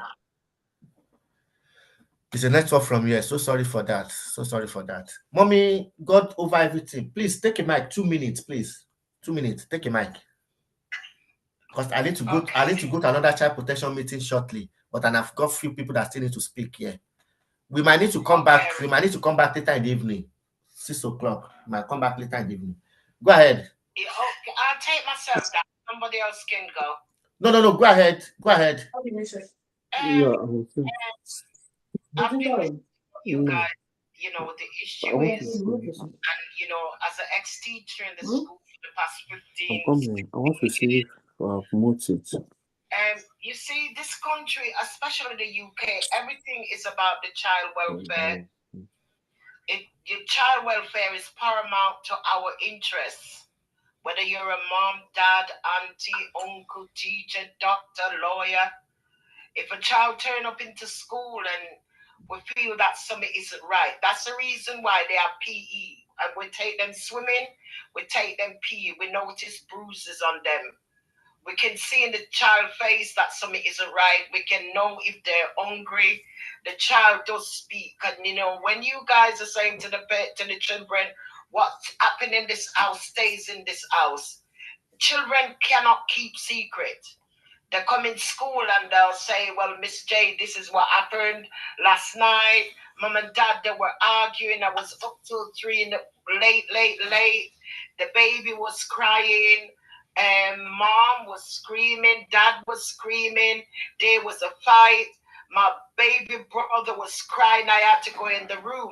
When we hear stories from a child like that, children like to tell the stories. Some people will say they'll do it for attention. Whether it's for attention or not, we've got to intervene. We've got to say, right, we've got an issue here. We've got a child age, say 8, 9, not sleeping up till 4, 5 in the morning, come to school getting scared of going home. We have children that they were scared to go home. And we've got to document that. Because we see so many children that has lost their life in domestic violence at home. And because some of the mothers, and yes, I'm a mom, I'm a mom. And things get frustrated when there's no money, there's no one there for us to talk to. We can lose our temper. We shout. We're not even supposed to even shout at our children. We're supposed to communicate with them. But once they disclose something, we've got to write it down. And once we document that down, we send it up to our line manager, which is their teacher. They get social service in to investigate more. Because that is our job. Because God forbid we send that child home and that child disclosed something to me yesterday, and next day I heard it that the child is gone. I've got to live with that. And it's not about us anymore. Parents make sacrifice. And I know a lot of you guys came here like, people from the Caribbean, and you come with certain agency, and I know your job is paramount, your job is whatever, but they cannot have someone working in an hospital or old people where vulnerable people are when your home is not set right. If your children are at risk, that the possibility is that you will put patients at risk. And that's all. I'm not gonna go on. I could thank you, Mama. Thank you, Mama. Thank you so much for that. Thank you so much. Yesterday, have you got something to share? Because we are dealing with children and family. However, it's interlinking with some 2 other issues. Issues of NMC about people that did CBT test in last year and then some years ago, but they said they found out there was a fraudulent act there. So in 2023, they removed about 500 plus nurses from the registrar. And not only that, they subjected about 1,000 plus that have written the exam over there to investigation. And removing them from register, employer already dismissed them. And now they lost the serial that they brought in. In fact, there's someone that spoke earlier, that employer is already threatening her that she needs to refund every cost, every payment that it cost them to bring the person here, because they pay for flights, they pay for housing, they pay for things like that, and they apply for visa, so they want to get that refund back because NMC have removed her from register, and by so doing, she's not qualified, she's not ready, she does not have a right to practice, so they need to dismiss and she needs to go back home. And okay, I'm not sorry, sir. Let me just get this one sentence in. Over the years, we see in Canada, America, and in the UK, a lot of our people, we know that these people are fraud. They do a lot of fraud. They know you are not qualified to be a nurse. They will send the paperwork to say you've done 3 years of really deep studying at the university there, and you are a qualified nurse. We had one man who was a doctor from, I think it's an African country, and he was practicing as a doctor, and he was literally amputating people's legs. He weren't qualified. This is how UK do not play when it comes to things like that. If you're in a company that comes to this country, you know that they're taking your money and it's fraud. Be conscious in yourself. You know you have got that qualification. You may have a bit of it, but you can't go in the job and learn on the job. You need to have the theory base. You need to have the practical base. And you go into a workplace knowing that you are not qualified to do the job. You're learning by watching other people. Yes, by right, just to be quite honest, she's kind of lucky because you're supposed to be prisoned. You're supposed to be in prison because you know that company and you know in your heart about you've not got that qualification to stand next to look after somebody's child, or even go into an operation theater, or even give medicine. And this is England, do not play. The UK, I don't know about America, I've never been there, but I know the UK doesn't play. They will sentence you. They will put your kids in care till they're 18 if they were born here. They will come for you like a ton of brick. They don't play when it comes to things like that. Thank you. Years ago it could work, Thank you. not anymore. Thank you, God, over everything. Thank you, Mama. Thank you, Mama.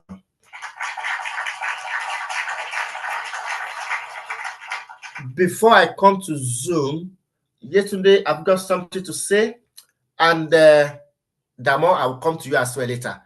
Mommy Star, God bless you for joining. Mommy Ben Base, God bless you, Mama.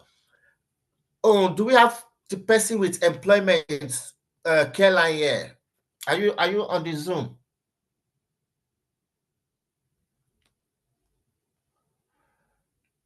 Care line on the Zoom, are you there? Yes, I am. Okay, share your experience, please. Go ahead. Okay. Good afternoon, everyone. Yeah, I am employer of Careland Lifestyle. I've been working there for a year and a half. Now, on this particular night, there's a particular resident, as a support worker, there's a particular resident that I always, he has,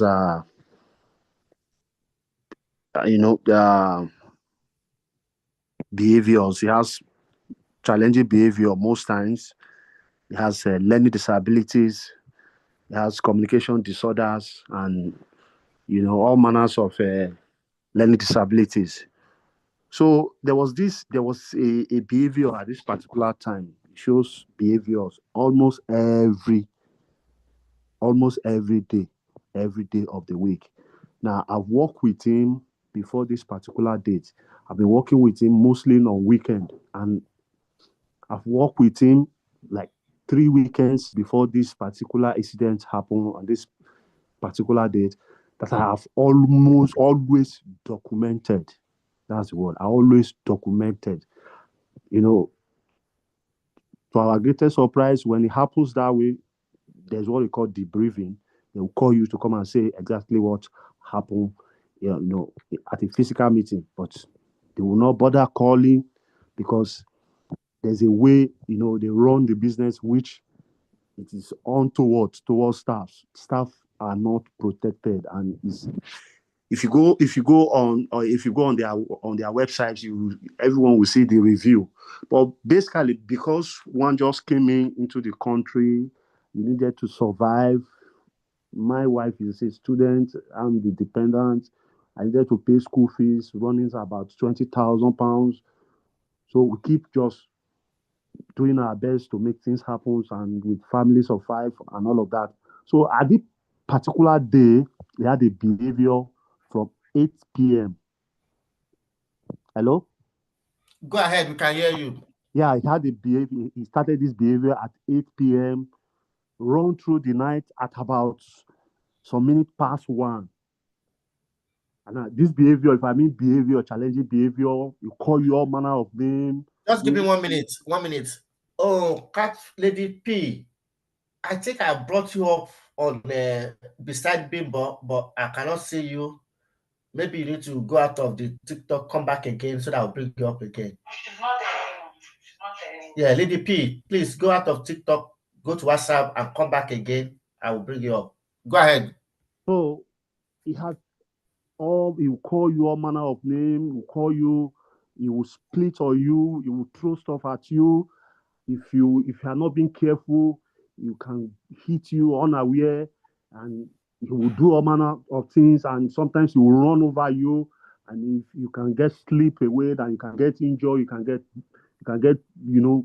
hit by anything at sight that you can lay hold on. So he had a behavior. Everyone was running. The senior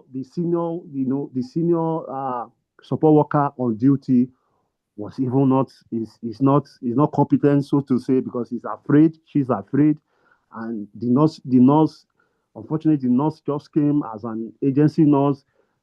He came to the home, for the first night. So we did all we could just to de-escalate the behavior, but to no avail. So at a point where I was overwhelmed and attempted to say, okay, let me carry him and take him to the room so that he would be a bit calm. We did all manner, and everything just went. The night was just messy, and everything was I had for help. I need a swap. I need just to cool myself, and they said the senior told me they are short staffed. There's nothing they can do, and all blah blah blah. The nurse said he's just coming. Is this all what we go through? I said, this is what we go through. I've had for help. Nobody. The nurse said he's just coming here for the first time. There's a limit to what he can do or decisions he can take as an agent, as a registered agency nurse. So in the morning of this night, I came home. I was just sleeping. The manager called me that there was an allegation against me that I took a service user, and I took him up. I lifted him and dropped him on the floor. I was so furious. I needed to dash in and go to the office and said, what kind of allegation is that? Have you read the report? Because there's a report. There's a 2-to-1, two guys on the resident. There's a report that we wrote, and the best you can say is that there's an allegation that I lifted him, and there's an incident that leads to me attempting to, because I'm overwhelmed, to a kind of take him to his room, and on the process he was struggling with him. I needed to let him be. So we go through the process. I was civil enough. I don't want to, because I was so furious that I knew where they are coming from, because they felt that some of us that are very outspoken and a bit know how some of us are not. We don't have the nursing background, but at least we are a bit enlightened. We can read and we know. So they felt that some of us are, because I've been hearing the insinuation that they want to get rid of me. They're after me. And before the incident, I haven't got any suspension whatsoever. Just because they said that sometimes if they said we are in a meeting, I'll say no, things cannot be done. This is what our law book, this is what the law says, this is what our law book says, this is what you should do. So they felt that some of us are too, by their word, we are uncontrollable, because they felt that we are too educated for their liking. So he would forward the suspension things to the head office. They called me, and obviously I'm in a union. I called my union representatives. We were there for the first hearing, and they said the same thing, the same allegation. I defended myself to the latter, and I said there's a nurse. I don't know the nurse. I haven't met him from Adam. I think he just came to the home for the first time. You can contact him.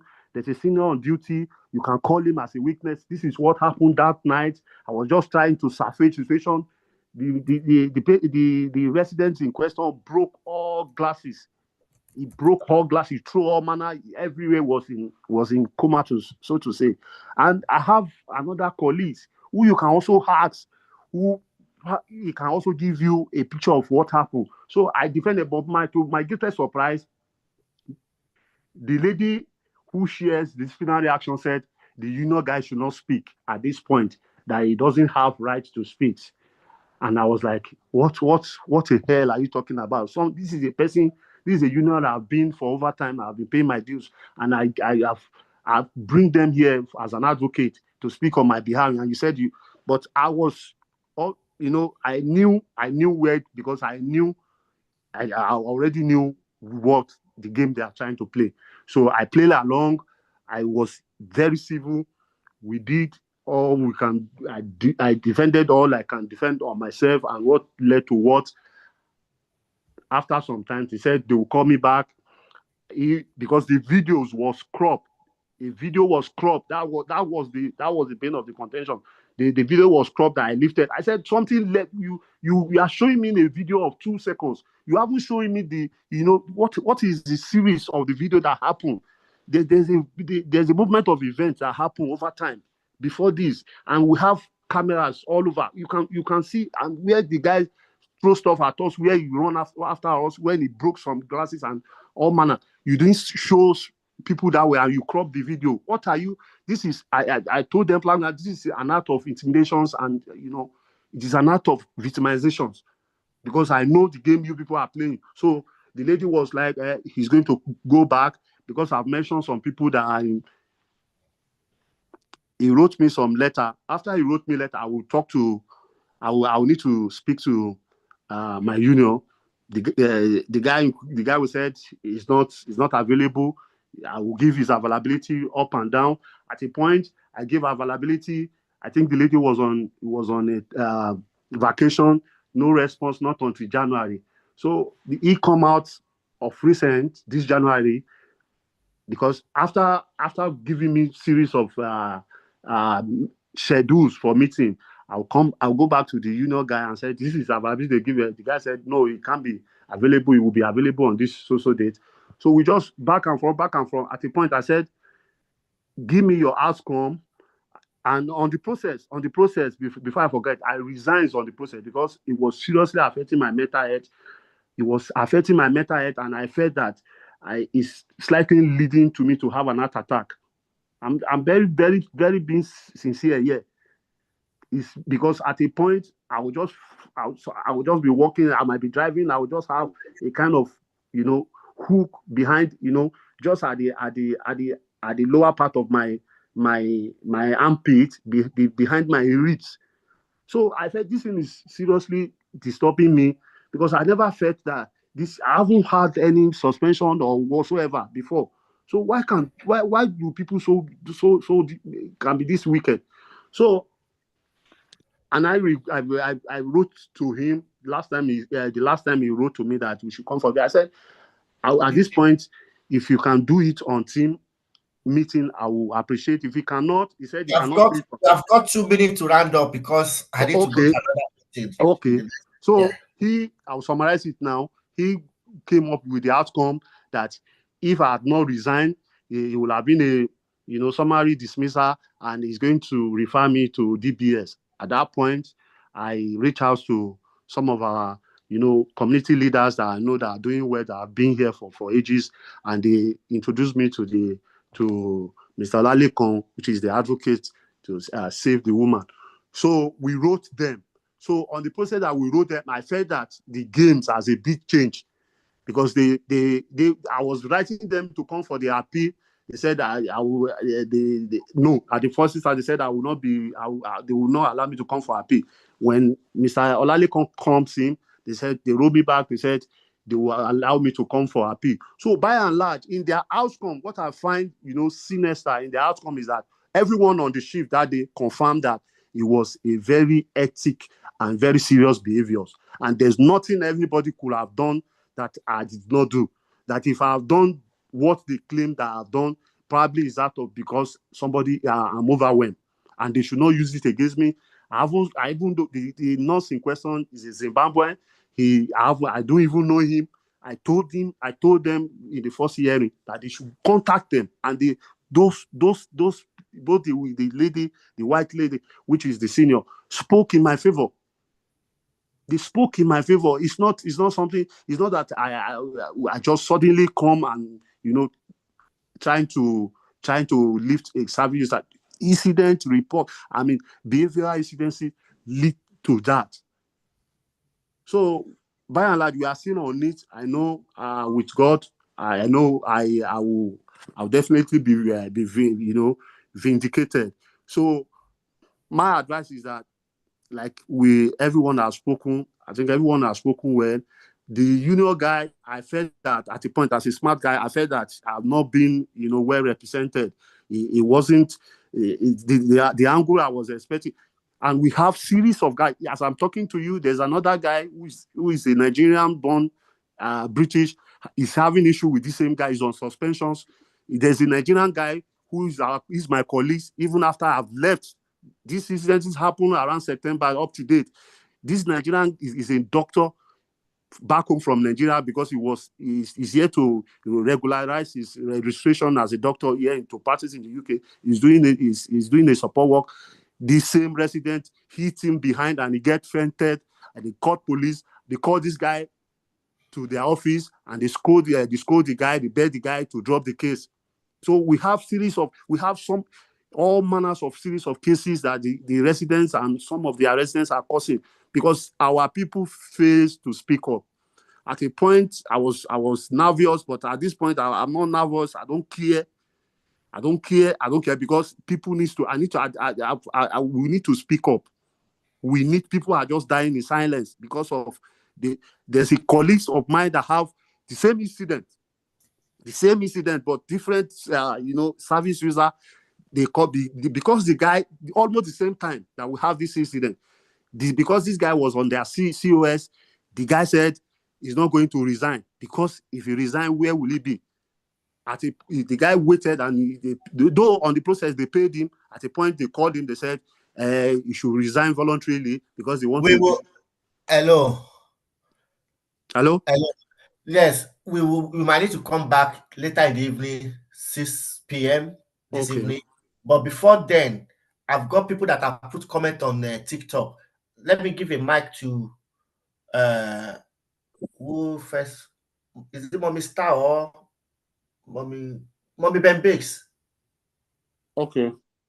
So we will come back in the evening because I've got another initial child protection conference. I need to attend 2:00 and I need to prepare one or two things. So I just want people to comment on this. But please, gentlemen, we'll come back 6:00. I will invite you again. Go ahead, Mommy Breaks.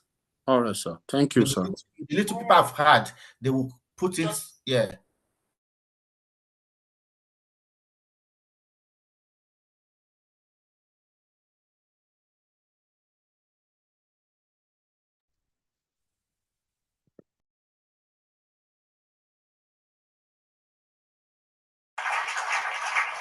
All right, ma. Oh, God over everything. 2 minutes.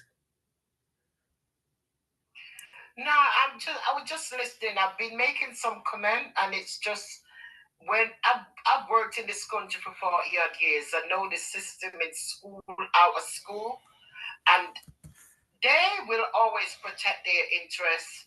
It doesn't matter what you do or what you say, you've got to have your own evidence to back you. And that's it. I'm just writing comment in here saying you've got to protect yourself when you work with vulnerable people. You know, I've been there, I've worked in the system, I know the system. I know child protection issue. I know Child Protection Act. I know the Children Act, UN Convention Act, the Elderly Act, the Family Act, Welfare Act. I know social policy well. So it's the book. Go back to the policies. I'm just asking you guys, just go and read policies. If you read the policies, you will not mess up, and they can't mess you up. Simple as. Thank you. You have said this several times. Know the law, policy. That's what I always like about you. And these are the things we are trying to let people know. And these are the reasons why we want more professionals to always take us the way we are, to come over to support. We can't do this alone. We need our people, experienced ones, specialists to support. Mommy Star, take a mic, Mama. Good afternoon, sir. Happy New Year to you. Happy New Year. So first time to hallelujah. We thank God we see this year together. God bless you, Mama. Thank you for what you did in 2024. And that brother, can you hear me? And only going on Zoom, but only going, he can hear you. The investigation that you're under, is it the company one or goes with the local authority? The company one. Police, local authority, none of them come over. But now, he voluntarily resigned. So because he resigned, they now do their investigation, they now do their own hearing, and they now said... That's where you made the mistake. Resigning is where your mistake came from. Sherry, I used to work with adults, but not anymore. One thing I know is that touching the guy himself, you shouldn't have done that. Because he's a vulnerable adult doesn't mean that you have the right to put your hand on him. Let's take that fact. And also, you don't know if he has capacity or not. Plus, when you work with people at work, you need to save yourself. There's no friends at work. I know you are saying somebody's a Nigerian, this and that. There's no friends at work. You are your own friend. A lot of friendship that you people make at work is it should be more of working relationship. If you say people support you, when they interview them, you were not there. When they interview them and what they asked them, you were not there. But all I can say is resigning, you shouldn't have. Honestly, and that's the honest truth. You should have waited for that thing to see the end of it, because now they are able to push you. The only other thing I can add to it is you have the right to know everything that they've said about you. So in order to be able to catch them, tell them that they should go and search their emails. Everybody that is investigating this case, any email, text message, WhatsApp that has your name on it, you want to have a copy of it. Start with that. If they said they may not send it to you, they may not send everything to you. A lot of employers will cut off places that they are talking to each other to say, let's sack him, we don't need him, and things like that. But you may be able to get facts from there. So please, going forward, if we have any safeguard investigation, keep to it to the end, because it's easier for you to fight from inside than from outside. Safeguarding information, stick to it to the end. It's easier to fight. Investigation. It's easier to fight from inside than from outside. If the client did not have any injury, I don't think they should even be talking about your DPS. So don't let anybody bully you into silence. Fight your case. I understand that they may say company policy, we don't touch our client, they sack you. That's fine, you already left them. But do not let it get to your DPS. The other one, the reason why I even sent it was the other sister that spoke. I know she said she has contact. I wanted to chat with her, but maybe she will be here, then we can have a chat and know where we can help her. Because I don't see the reason why a child protection case should be open for 1 year without it moving forward. So something is wrong. We need to be able to know her story, advise her accordingly, so she knows what to ask and what to demand from them. Thank you very much, ma'am. Oh, the man told you that a game change exactly what you said is the action we took. We submitted subject access request application before we even do anything. That's the only thing we requested for, and they're already shaking everywhere. We will talk more about that in the evening at 6 p.m. Nigerian. Apology, 6 p.m. UK time, 7 p.m. Nigerian time. But I don't know what time will be in US or what time will be in Canada by then, but you can do that by yourself. People that join from Sweden, please as well. Okay, that sister is just be under you now. So she's listening, she's hearing, she might not hear you, she might not, but she will come back in the evening after everything. Once again, thank you very much for all of you that you actually understood and have that feelings, and you're able to display that empathy. People sharing experience is not easy. It's what they're passing through or what they've passed through. We shouldn't just come and condemn. We should rather come and share that burden with them and give them right information, right advice from our expertise. And people on FYP, we say thank you for joining. I know many of you are there. You wish to join. And those of you on the comment section, thank you so much for joining. When we come back again, if we don't give you a chance to be on box now, you might be the first to be on box. But unfortunately, this like is 10K. It's not encouraging at all. So when we come back, let's do better.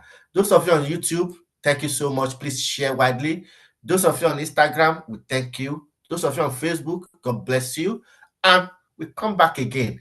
NMC have just sent me an email now about decision of the hearing. 3 days we've gone through. We finished yesterday. They adjourned it, but I don't know why they sent a decision today.